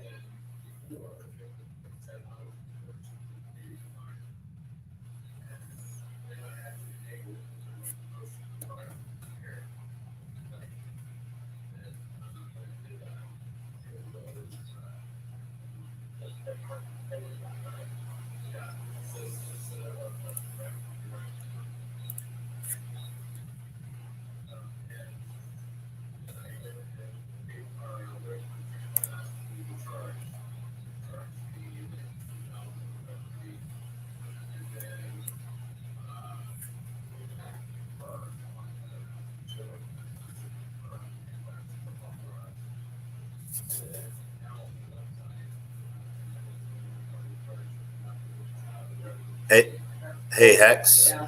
just so you know, the free pulse.io is still on V4 and has not been upgraded yet to Pulse Chain.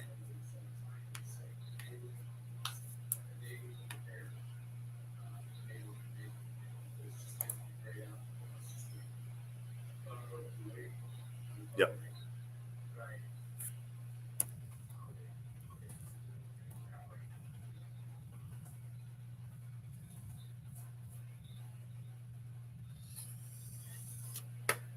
Yep.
Oh wow. So we'll have to look through. I don't recall his name having anything here yet. But one of the issues. Yep. I said, I thought it was 17 million. I thought it was 17 billion. Guys, it's 17 billion.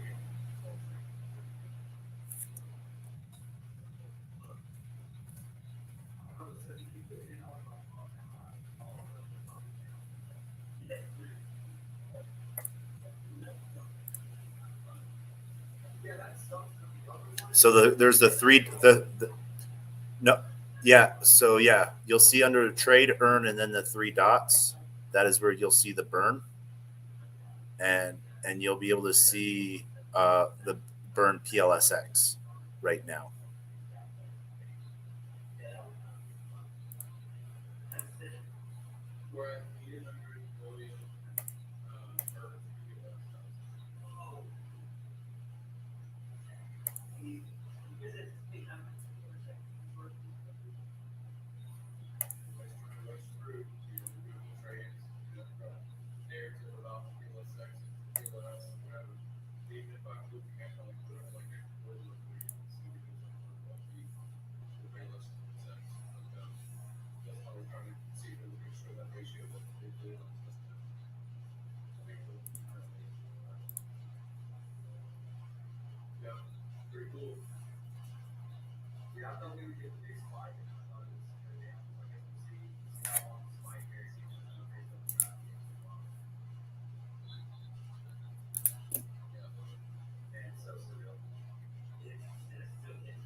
Did you get your 100 PLS?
that is one of the things that's really cool about the entire community.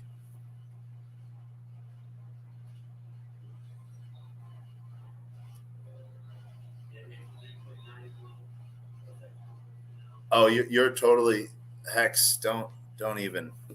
Yeah, the little ones are asleep.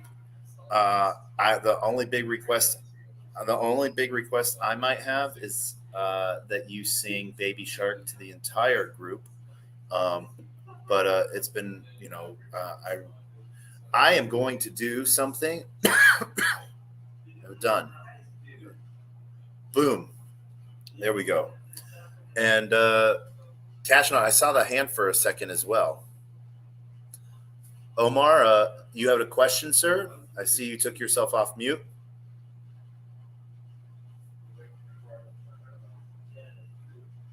Omar?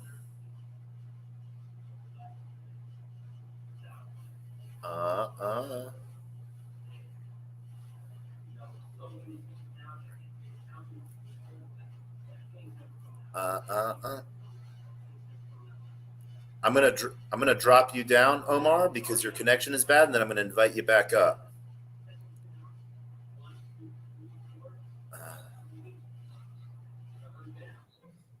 Oh.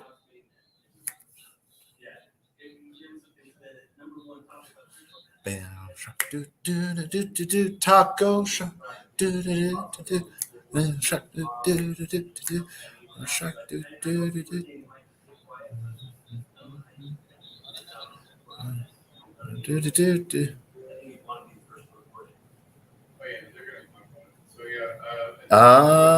What is that? Street credit. Good morning, Omar. Assalamu alaikum. How are you? Well, what can I do? What can we do for you today on TacoBytes, your daily bite of Degen? Yeah, it's the actual event is the 18th to the 20th. As far as the agenda. Yes, I can hear you. What can we do for you? I'm in Miami the 17th to the 21st. I couldn't think of a better time before it on, right before you guys are all packed in Miami. Not to say that that's that much. Yeah, no. We all around. I'm from the Genesis block. Where are you from?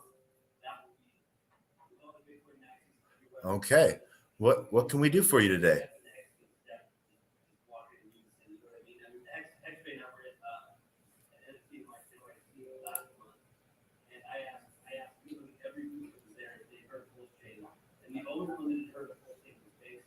Do you have a question?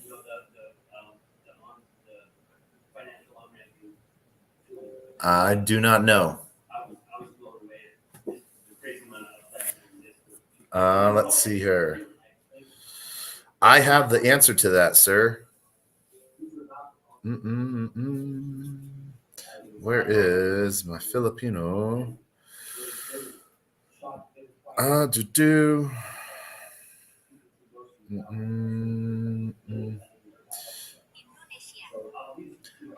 Sorry, I do not follow random people. I apologize.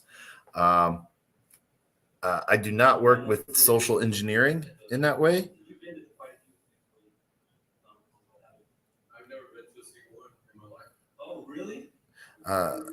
No, I apologize. No. Consensus, the last one, maybe a month ago. I do not know you. This is my first Bitcoin. Yeah. I've been for like 6 years. Like, nope. Apa yang bisa kami lakukan untukmu?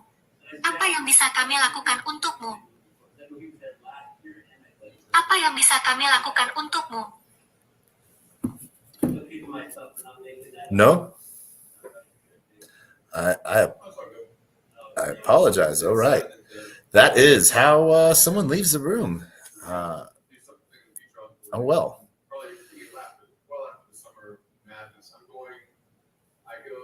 Do. Miami, then from Miami, Oh, no. I went with Indonesian, and the amazing voice you heard in the side was my great translator app, Hi Hello, or no, not Hi Hello. It's Say Hi. Hi Hello is my BD app that I use, and so basically, an Indonesian was asking, "What can we do for you?" And that then caused him to drop out. So I think he then understood that we could figure out what he communicate. Just wanting one of the things that I have seen a lot of the times is it's almost this social engineering where they get people to follow, which then gives them credibility to others. And yeah, so that's just one of those things where I am not down for social engineering, especially in the forms of attempting to scam others. That's just not my cup of tea.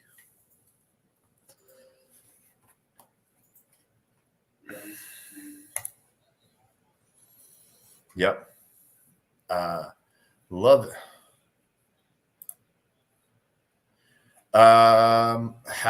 Yes, I do. And I'm gonna write breathing. Yes, congrats on David. Okay, so yeah, you did 177,330. You weren't expecting that one, were you? 77,000. One incentive is. What about you? Okay, yeah, that makes sense. And then Randolph, you know, you're not supposed to open it with that. I'm guessing you mean ledger live, right, Randolph? Because, Ooh. well, I guess, yeah. What about Treasure? I know Treasure. Isn't that Jerry? Oh yeah, Treasure works.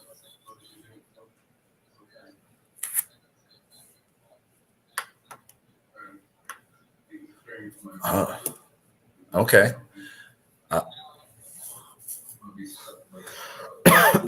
Yeah. I've only encountered bots in 2 spaces so far. One, someone was doing for fun, and it was I could just tell it was off, you know. But then I was listening to a space, a Wall Street Journal or thing, maybe 2 weeks ago, 3 weeks ago, and was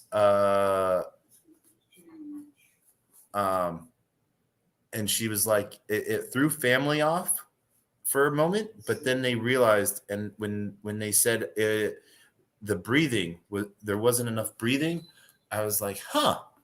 And so I've listened to that, and I've been able to identify from that as well. Some of the other ones that you're just listening to.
Let's put that over there.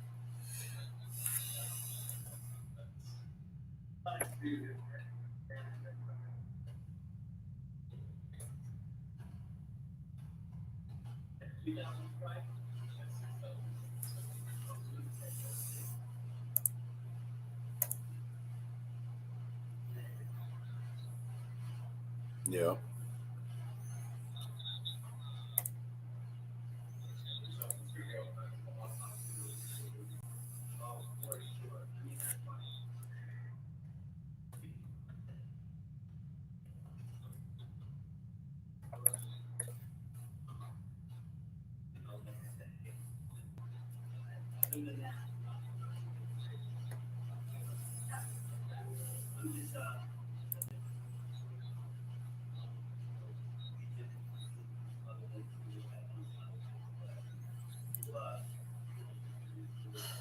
I need Ethereum.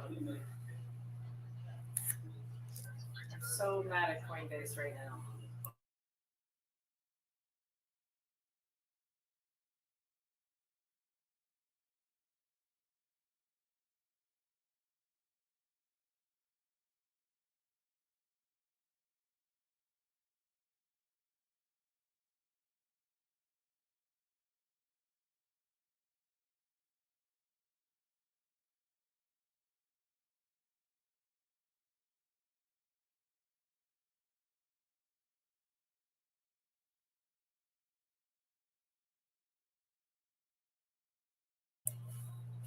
I just feel like there's so much going.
Yeah.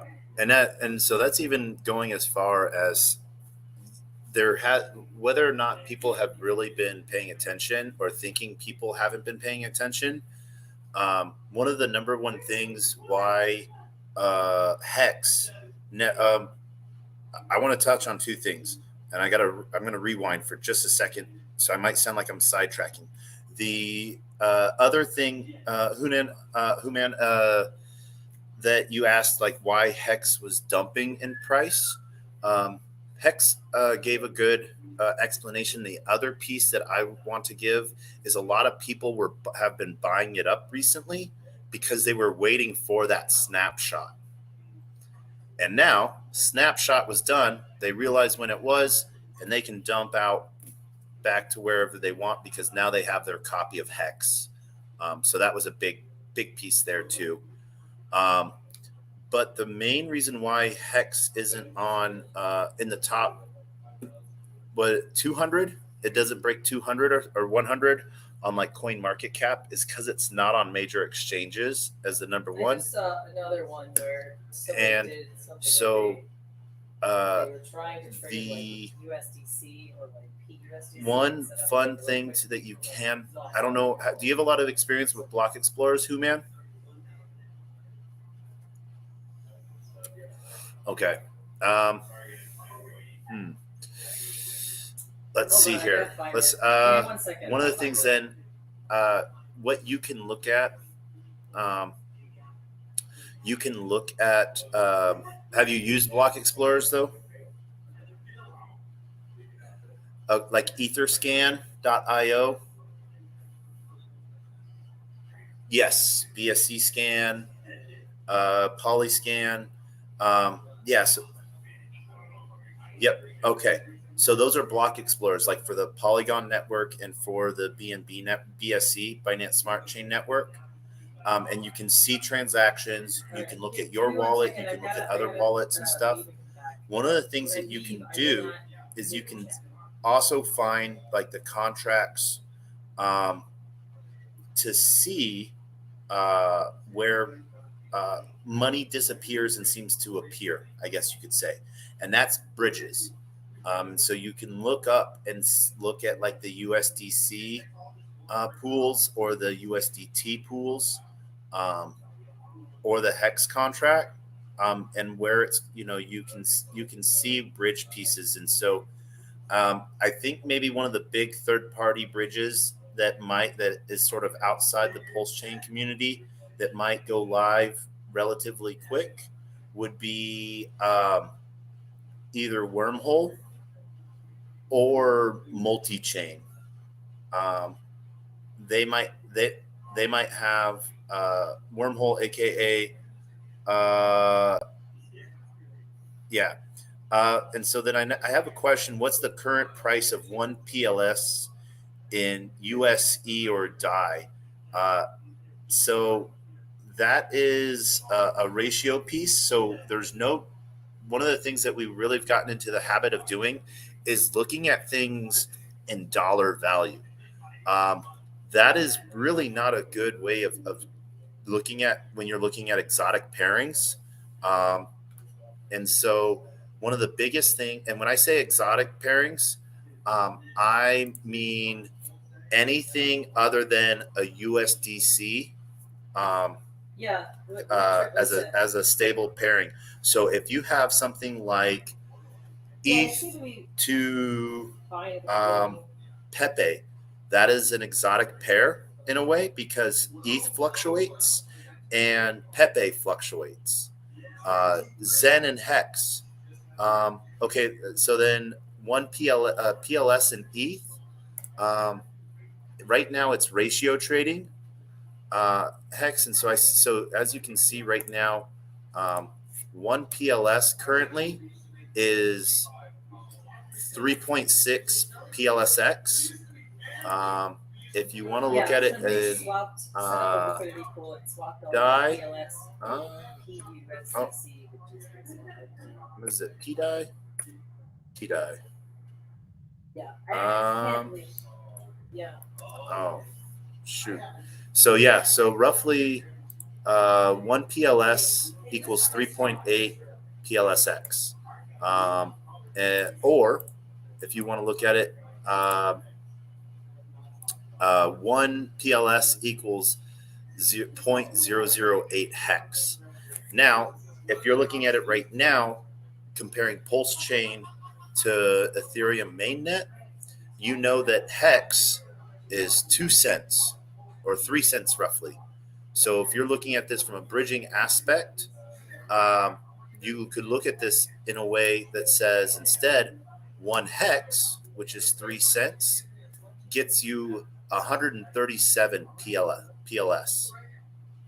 So 3 cents, and I'm giving it an arbitrary value. So I'm talking one network to another network, which is not how you can really look at it right now. So looking at ratios might be the best way to do that, to sort of see that. Hex, does that give you an answer?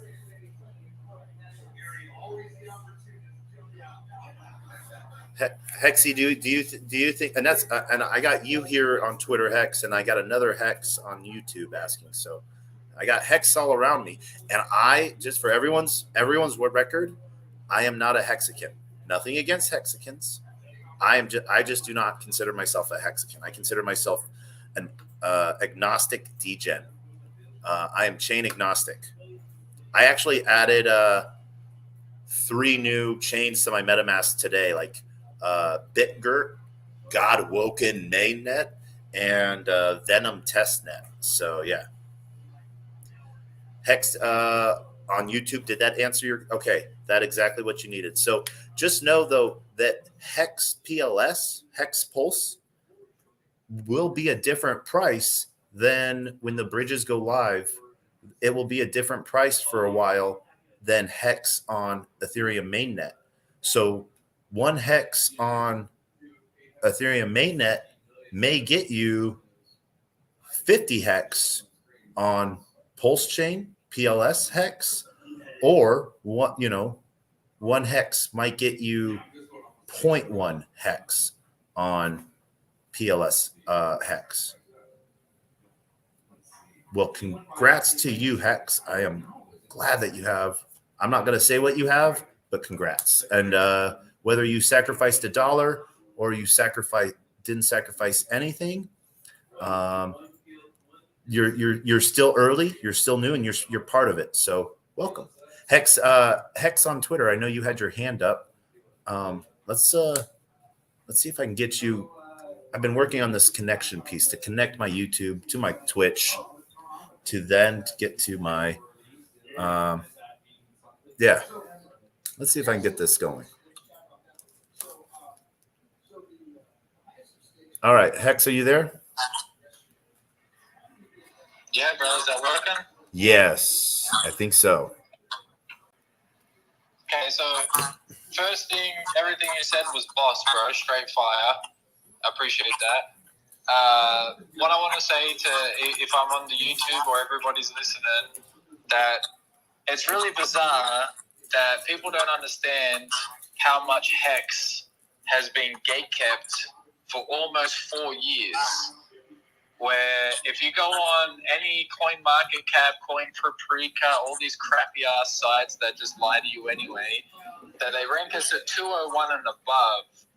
But if you go to etherscan.io and actually look at on-chain liquidity and transactions, we're number 5. We're the top 5th coin in all of ETH. You know, so the only 3 above us are Bitcoin, ETH, and some stable coins.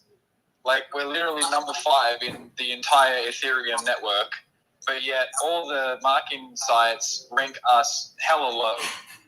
And the one reason that is because Hex, it doesn't have a lot of trade volume, and people don't understand that. So when you buy Hex, the purpose of Hex is to stake it and earn yield. So it's not a highly tradable token, but it has billions and billions of dollars market cap in locked up liquidity that's on chain. You can see everything on chain. It's one of the most transparent tokens, which is why I fell in love with it. But I used to be ADA, I used to be all these other tokens, and I still hold all those tokens. I don't rag on any project or any token. But it's just so crazy that they still list us at these ridiculous numbers, and people are like, oh, what's your market cap? You're ranked on 203, and it's like, bro, go on Etherscan, look at the contract. We're top 5, you know? So that's wild. The second thing is ETH Hex and P Hex technically will always be 2 different values because of the S-load function on Ethereum. 40 PLS. If people don't understand what the S-load function is, when you stake your tokens in order to earn yield, Ethereum has to calculate every day what you've been entitled to, and that basically costs you gas. So the longer you stake, the more gas it costs you to end your stake in order to get your rewards. And therefore, it eats up your rewards because you're paying these ridiculous ETH gas fees, right? So Richard invented Pulse Chain to solve that problem technically for hexagons. So you could have a cheap chain in order to stake your hex and earn your rewards and not be eaten by the gas fees. And just so happens to be a bonus that because it's a layer 1 blockchain, everybody else now can come and build their projects on top of it for next to nothing. Whereas if you built on Ethereum, it costs you ridiculous amounts of money to launch your project. So I think that's really cool. Like, anybody can launch a project on there, whether it's good or not. I'm not the judge. You know, whether it performs good or not, tokens will tell. But it is something really cool to look at. Yep. And so this was my issue. This is my issue, but hindsight type of thing, to where I've looked, when I first got explained Hex, the inner workings of Hex. I learned about Hex when it launched. I didn't do it because I wasn't I wasn't really into it. You know, I had enough things on my plate. And so there was 1,000 other things. And so it wasn't until PulseCon that I happened to be at last year, because I was, you know, I'm always on the conference circuit going to blockchain events, and I was invited to PulseCon. I was in Vegas, so I went. And so one of the things that never made sense to me for a long time is that the large calculations that are done on that piece, because it's one of those things to where I feel that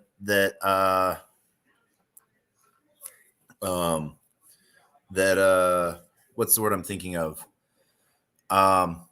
That there could be an off-chain tracking form in a way that basically keeps track of the daily earn piece.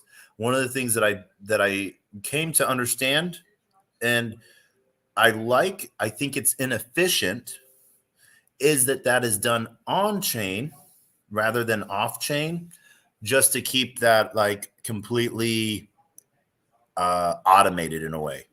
And so for me, that was something that I believe that there should be a mixture between on-chain and off-chain usage, because one, complex calculations and or daily tallies, like if the blockchain every day tallied up how much someone was owed. But it's one of those things to where seeing how thinking it out and then seeing it in action are two different things. So I think that is a really interesting way of looking at it. And yeah, so those are my thoughts on it. That was my issue, I guess, with it, is in hindsight, would they have done it the same way, or would they have done it, a slightly different way, so it would cost people less to unstake without penalty, or once they did make their stake day, that they could unstake for a lesser amount. That makes sense, Hex? Well, 100%, brother. I can tell you why and why not that you would want your calculations done on chain as opposed to off chain. So first thing being, we all want decentralization, right? The main thing that if you're into DeFi, you want decentralization. Mm-hmm. So in order to have decentralization, you have to have on-chain transactions. Yep. Okay? Nobody wants OTC, nobody wants P2P, because you don't know who's making markets, you don't know whose order books are thin, but they tell you they're full, all that hocus pocus crap that we get rugged by all the time, right? So Richard invented the on-chain 100% market maker. Now, before, when Hex first came out, the S-load function, in order to do that, was only, let's just say, $1 a day for just for $1 amount, right? It costs you $1 a day. That's no problem. If you're making $10 a day, you can give up $1 a day, right? In pay to play. Let's just call it pay to play. Now, as Ethereum started to get congested, Vitalik raised the price of the S-load function by 12 times. Not one, not two, not five, 12 times. So now it costs you $12 a day instead of $1 a day. And if you stake out 5, 10, 15 years, that $10 a day starts to eat the shit out of your principal and your yield that you were supposed to make. So it's a double-edged sword. Where should we do it off-chain? So there's actually a new Zen protocol called Phoenix that does that off-chain. Yep. And they pay out per month instead of daily, right? Sorry, say that. They do once-a-month calculations instead of once a day. Yeah, so now, that's the thing. whether that goes good or not, I'm not sure, but I'll definitely be in it. But the Hex protocol is not going to change because Richard prides himself on transparency and on-chain liquidity and trading.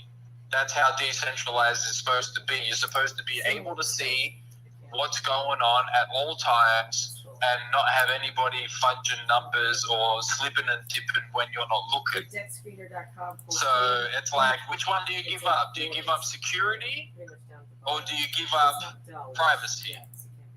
Because they're both the same, but they're both not when it comes to people running in and out of you and you don't know where to grab your money, you know, like someone's dumping while you're trying to stake, you don't know that. But on chain, you can see everything. You can see when this guy's going to dump $1 million worth of hex, I could make a stake because I'll buy a real cheap when he dumps. Or, you know, this guy's pushed out 7 years, I could front run him and I could do 9 years and I'm going to get the better rate. It's all game theory, but it's on chain and it's fair for everybody to see what's going on. There's no buffoonery underneath the chain, you know what I'm saying? Yep. No, and so this was a thing that I talked with some other people, or I talked with one other person really about with Phoenix, because I got to hang out with Joe. I've got to hang out with him a couple times, both at ETH Denver and then at Consensus, and so really had a really fun time with him. And, you know, really saw the effort he was putting into it, where I had, I guess you could say, issue, is with, the fact that it, like Hex, it ties you to a legacy wallet, it ties you to one wallet, rather than giving you like a liquid position, an NFT or a liquidity token that you can trade or move for that spot.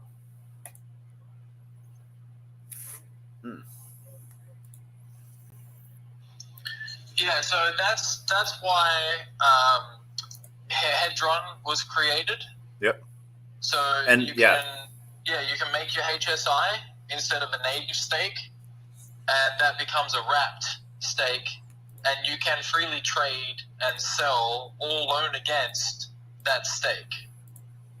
Yep. So it's really funny how, in a way, all of the Zen protocols, like, I wouldn't say gimmick because they have their own features too, but they come off the principles of Hex in a sense.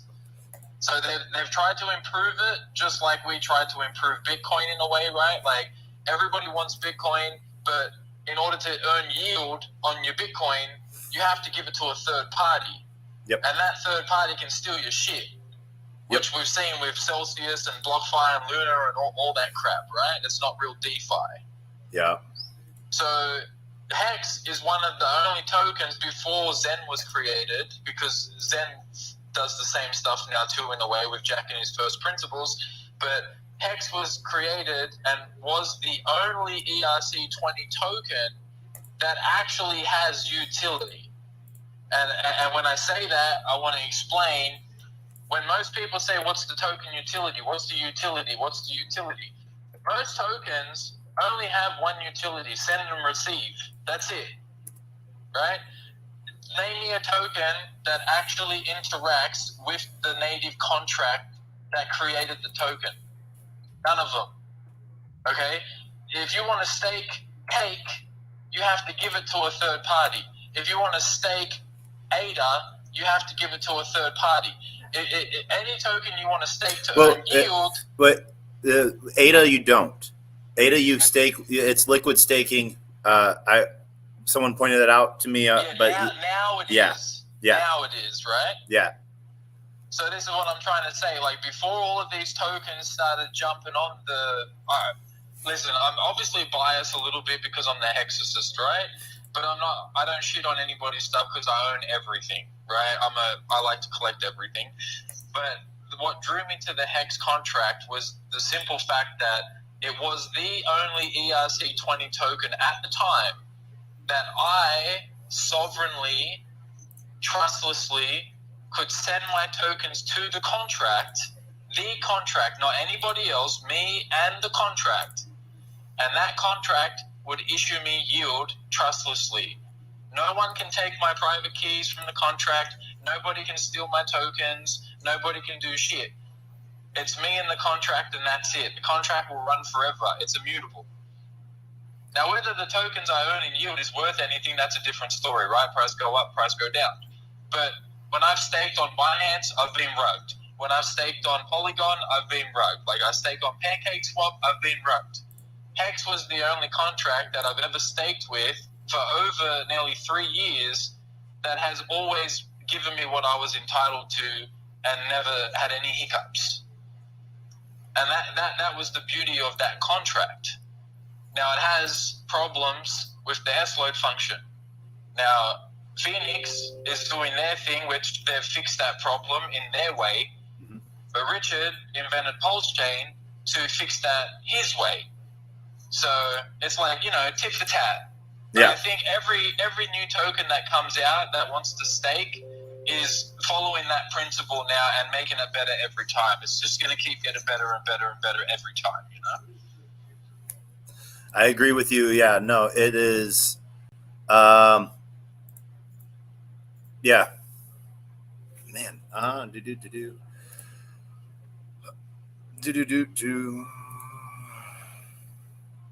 Yeah, no, I agree with you.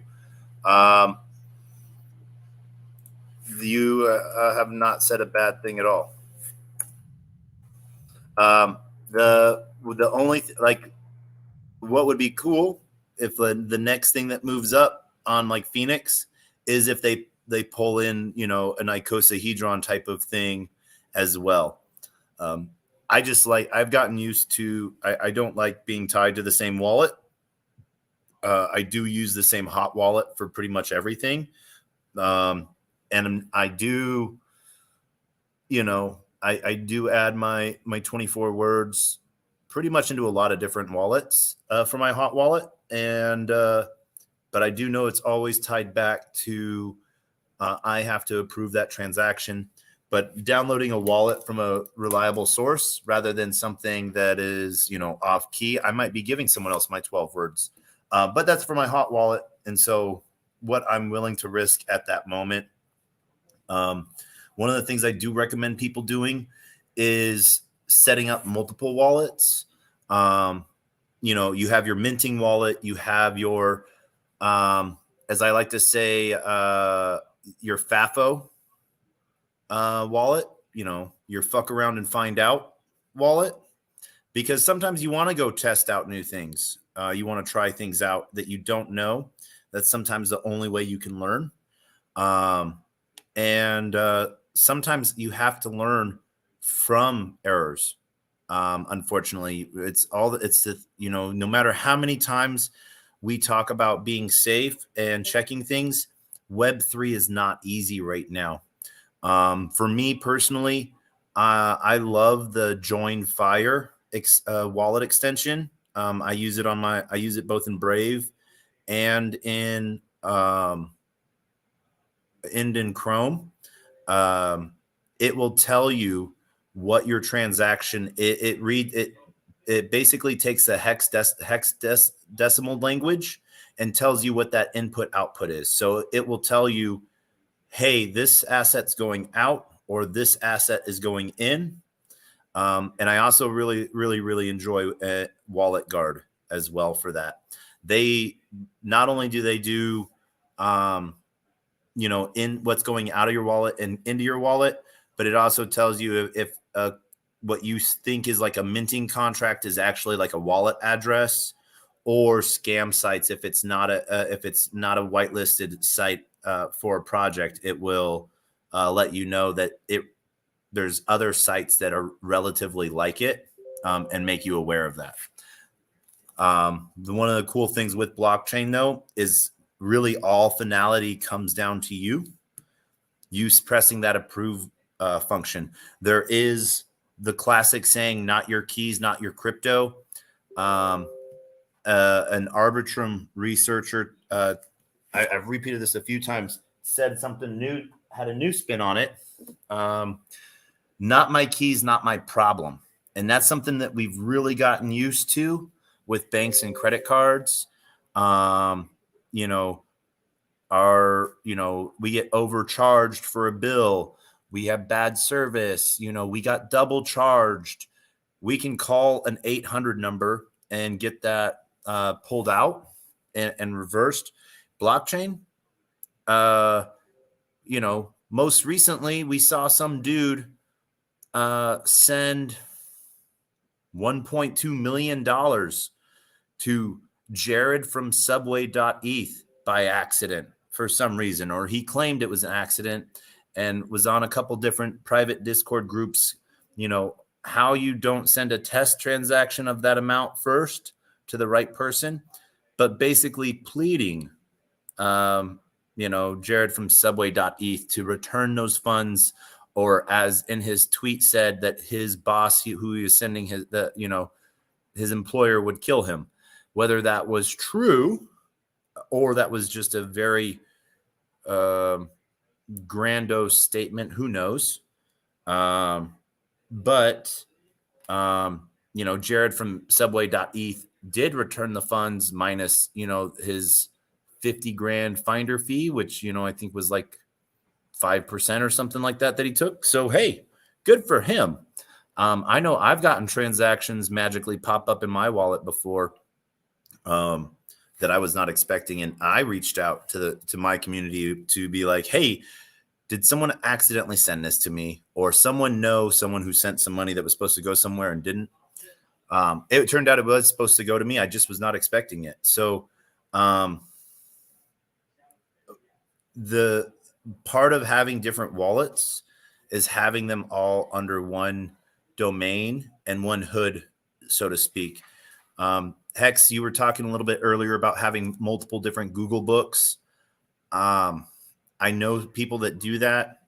I like just importing different wallets within MetaMask, so everything is in one book, but having different imported wallets within that same MetaMask. And I know those transactions can be done separately. I can tie and cashing out. This is to you too. One thing you can do is you can tie your ledger to your MetaMask wallet on your desktop or on your phone, so that you have to approve the transaction in your MetaMask and as a secondary sign on it with your ledger as well. Hex, hand. Sorry if you get sick of the hand, brother, but I do, because I want you can't. to stop. I can't just say I'm not sick of it. I don't always see it because I don't have the phone tilted just right at my face anymore. And so I'll still be patient, bro. I figured when you finish talking, you'll look at the screen. You know what I mean? So okay, but yeah. But yeah, I was just gonna say, if so the multiple MetaMask thing is one thing. So have you ever heard of a program called Tails? No. Okay, so Tails is basically how do I explain it simply so I don't start talking Greek? It's basically your operating system on a USB stick. Oh, that yeah. boots up brand new every time from fresh. So I used to do that with Linux, with Knoppix. Okay, so Knoppix does the same thing, right? Yeah. So the only reason why I was suggesting to have the multiple MetaMask on the Google account or whatnot is technically it's supposed to be tied to a Tails USB stick, right? Yeah. So you can load up your Tails. It will give you a brand new instance of your Chrome. You add 5,000 accounts. You do all your Degen shit. And then when you pull that USB stick out, it completely wipes your laptop and everything that was on that USB stick. And then when you plug the USB stick back in, you start off from scratch again, right? So you have to import all of your stuff again, but that's not the purpose of using it, because obviously that's a pain in the ass. But the purpose of using it is if you just at an internet cafe or you're at somebody's stuff, you don't want to obviously put your shit on their computer, right? Yep. So you can plug in USB, boot up your Tails, do your trading, pull USB out, no one knows you were there. Yep. Okay, so that's one thing you can do. The second thing is obviously, Taco brother, if you have a hardware wallet, you can use the 25th word, which is your passphrase. Yep. So instead of having 500 MetaMask accounts and all this wild stuff, you just have one hardware wallet. That's all you need. And once you generate your 24 words, you then can select a 25th word, which is known as the passphrase, and that will generate you an entirely brand new wallet address. Yep. Okay, so if you just have your one Ledger or Trezor, you already know the Hexicans, we like Trezor over Ledger, but it's the same shit. You get your Ledger, you generate your 24 words, and then you add the 25th word, let's just call it Taco1. That now is your Degen address. And then you go Taco2, that's your staking address. Then you go Taco3, that's your, whatever address. You can have, it's unlimited. So you don't need to switch back and out of accounts, do all this wild stuff. You just simply attach your Ledger to your MetaMask as the front end. And then whenever you're finished on that instance of your Ledger, you just disconnect, plug it back in, type in the next passphrase, and you've got a brand new account, and you do your shit from there. Yep. So I like to, when I'm doing my 15-year stakes for my kids, for my wife, or whatever, I will generate a brand new address on a passphrase and stake for 15 years, and then delete that instance of my hardware wallet attached to the MetaMask. And then that's it. I don't need to connect it ever again to check the stats. It's 15 years I've got to wait, right? What's the point? Just let it ride. And then come back and connect your shit. You don't ever have to worry about accidentally connecting to a weird DApp, accidentally getting rinsed from an NFT airdrop or whatever, because you'll generate yourself an address that is for those purposes, that if you do get rinsed, all they get is dust. There's nothing in that hidden address, you know? Yeah. Yep. That is one of the fun things to do. Do.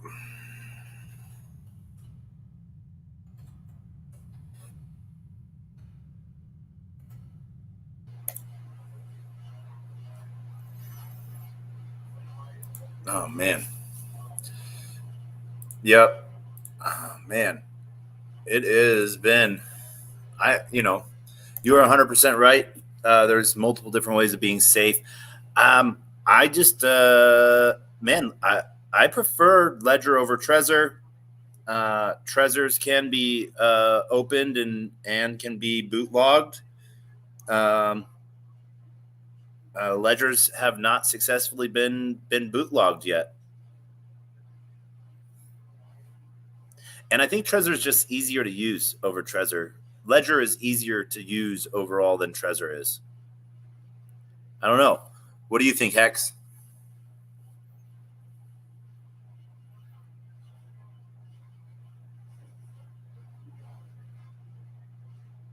Oh, we still there?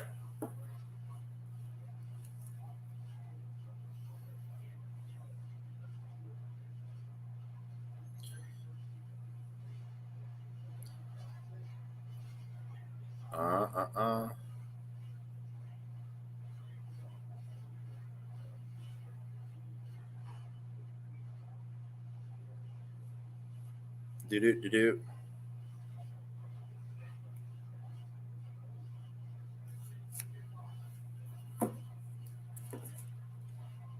Hex, did we get are you still there?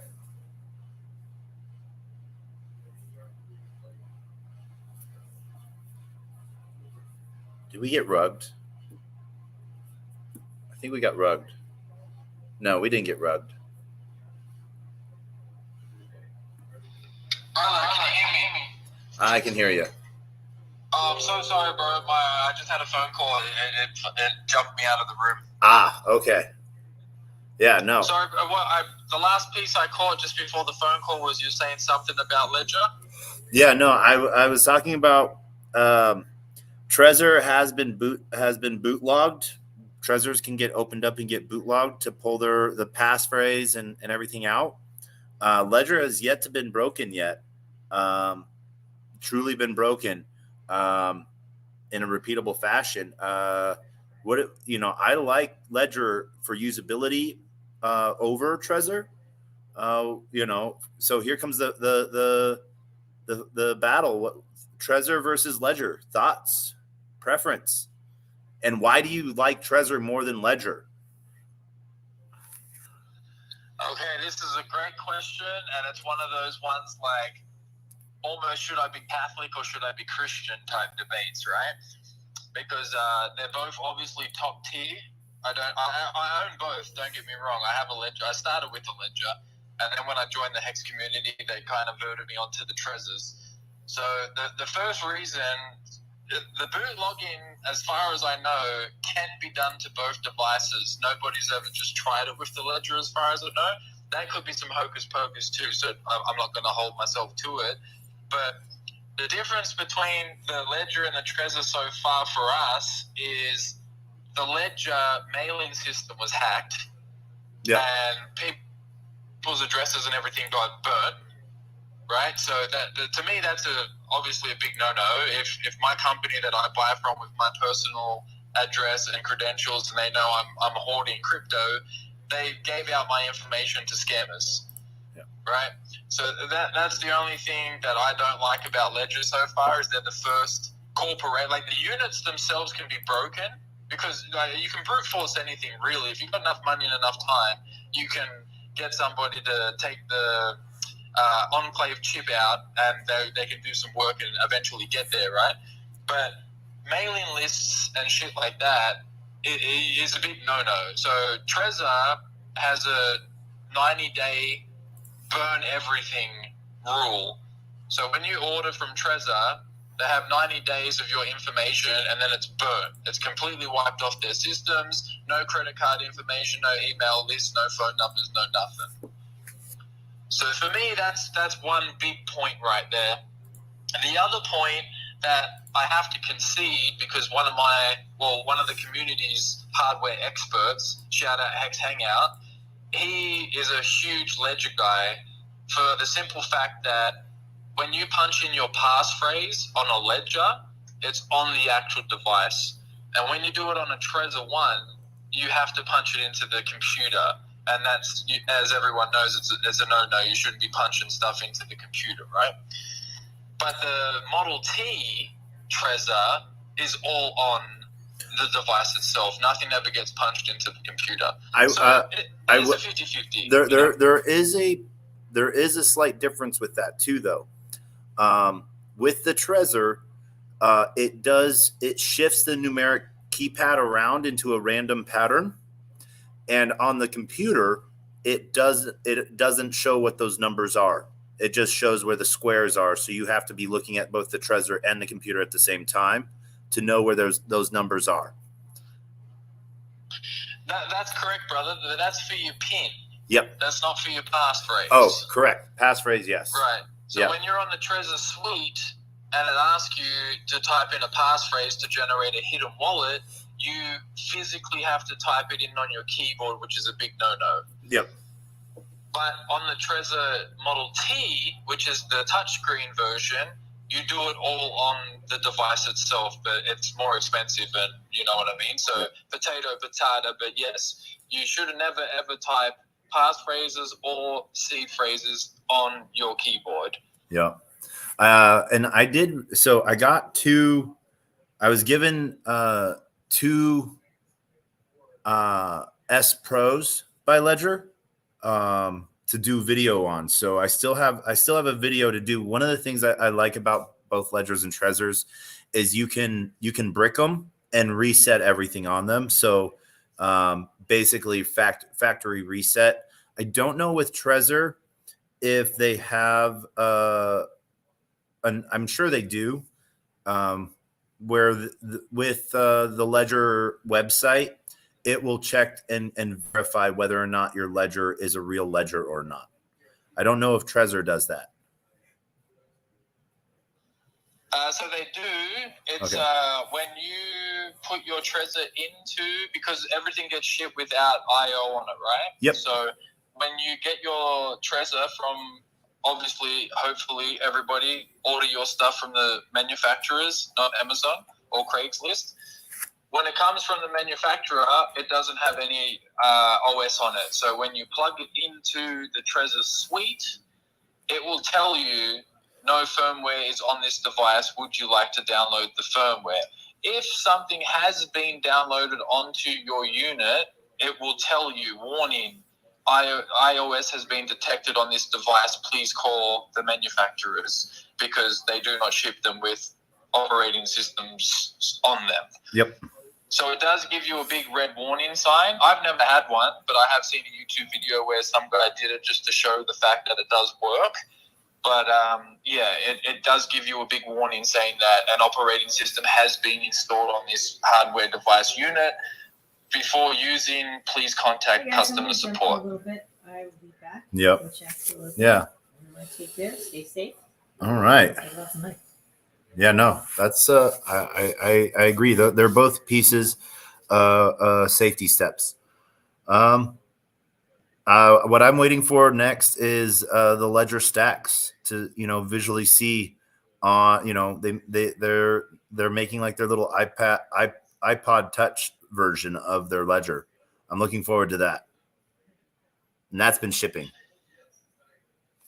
So the only thing with the stacks that our community technically is not too fond of is the Bluetooth shit that's on there, right? But obviously, so you know about that stuff, but you can turn it off, I get it, but you just never know with the Bluetooth, right? Yep. And one of the really cool things that they did, this is something I do like, they turned it off by default. So and that is definitely a bonus. Yeah. One of my biggest things is, like, for me and you, let's say we're going to start up a security company, right? And you have the hardware and I have the operating system tech. Who thought it was a great idea to put fucking Bluetooth on that stuff? Well, when you know that that's one of the biggest vectors that you can be schemed from, right? Yeah, so this is where I think of it, because when I originally got my Ledger Nano X, I got it because of the Bluetooth, and that was because that ledger was tied to a Gnosis safe, which was tied. My wallet was tied to the Gnosis safe, and my ledger was tied to the wallet. So I basically had to do two approvals, to be able to, two signatures to be able to sign off on a multi-sig wallet. And so for me, I felt that, the security of the wallet I was using and that was Mu Wallet I was using. I love Mu Wallet, my Ether wallet. I love their privacy RPC versus Infura RPCs that MetaMask has. And so and they partnered with my friends over at Rivet for those privacy RPCs. And so that was the vector that I was using for the safest and quickest actions to be able to interact with a Gnosis safe, where multi-sig wallet piece on that. And the dumb thing that I see people do is wear their ledgers around their neck like bling. I carry mine with me, but they don't wear around my neck like bling. Bro, isn't that the craziest advertisement marketing? Whoever decided that was a great idea to be like, hey man, let's wear our ledgers like a freaking Cuban link, Yeah. So I agree. I'm definitely down on the multi-sig stuff. Yep. Because I don't know if you know, but like Staker app for the Hex community. So we use Gnosis Safe with that. And that's definitely one of the biggest things that now I've been getting really deep into is the multi-sig stuff, because I think that will be the next generation of security. Yeah. My friends over. So I come from the, you know, I like to say I'm chain agnostic. I do have biases, though. I'm really heavy in the polka dot community, and with the parachains. So I help run a DEX on one of the parachains. But some of my friends, and I no longer, let me rephrase that. I used to be the director of business development and investor relations and working on getting projects listed and the back end and the kick open the doors and come look at us stuff. I now run their ambassador program. And so one of the things that I really like is there's a team building a parachain that is a multi-chain vault, basically. So right now with like Gnosis and Staker, you can only have one chain per vault. But what happened if you could have a vault that could have multiple chains? Now that is where you're doing things right, I think. Hell yeah. I'm totally down for that. I just thought of, are you familiar with the internet money wallet on Pulse Chain? I do. I actually got to meet KG during Consensus and hang out with KG, Gary a little bit, but really good friend. I call him a really good friend. He, you know, I got to meet his partner in crime, his wife, but Walrus as well. And so really got to hang out with them during Consensus. Walrus I've been able to hang out with a few times whenever I'm in Austin. So really good. Really, KG's a really good guy. I like him. Yeah, right on, brother. I mean, KG's badass. Wars is straight fire. Like, he's the man. Yeah. And but yeah, the internet money wallet at least is as far as I know, the first multi-chained wallet in a sense that it will be native to Pulse, so you don't have to do anything with RPC settings. But within the wallet itself, it is already a fully functional multi-chain wallet. So I think the security is just, like I said, man, and I'm not biased to any token in the sense that I'm a maxi, but every year shit just keeps getting better and better and better. So how could you fade anything that just makes something better, you know? Yep. There are builders galore, as I like to say, you know? So. I've been trying to get my uncle into crypto for the last 4 years, and he just keeps telling me it's hocus pocus. And up until this year, coming slightly out of the bear market, I personally think we're still in a semi-bear, but he's now talking to me, being like, "Hey man, what's this Pepe shit? What's this Dogecoin? What's this Bitcoin stuff?" I'm like, "Bro, I've been telling you about it for 4 years. You know what I mean? Like, yeah. So it's still early, man. We're still so early, you know." Yes, we are. And that's, you know, when we have family asking us what's Pepe, what's an NFT, we know we're doing something right. Oh, well, someone's doing something right, because I'm telling you, I literally have Hex. If you're into Hex, man, it's probably one of the worst tokens to try to onboard somebody into crypto. To be honest with you. Yeah. People just don't get it. They just don't understand the whole shit. Like they don't get it, right? But if you tell someone, "Oh, Pepe or Dogecoin or Shiba Inu," they're like, "Oh yeah, let's buy some." It's like, it's so bizarre, you know? Yeah. One of the things that's really funny is what's the word I'm thinking of? So Hex, a lot of the Hex community reminds me of the early Bored Ape community, where it was basically apes were using their own gains, you know, that they had got from trading, selling, and buying, to, you could say, pump their own bags, but also get the word out.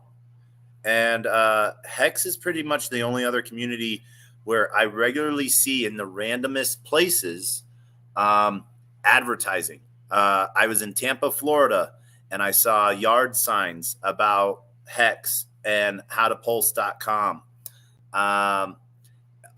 in a random gas station in Texas, like El Paso, on my way from Austin to Phoenix.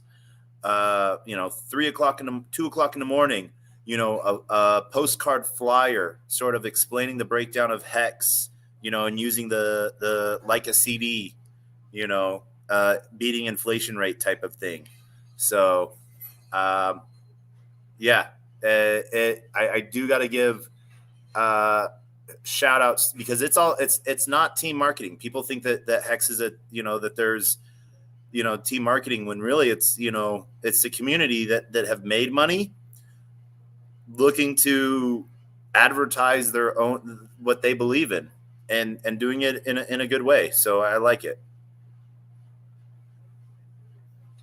Yeah, that's one of the things that's so crazy. Like, I've been in a bunch of communities, or still am in a bunch of communities, because I've got friends everywhere, and not everyone likes Hex, and that's fine.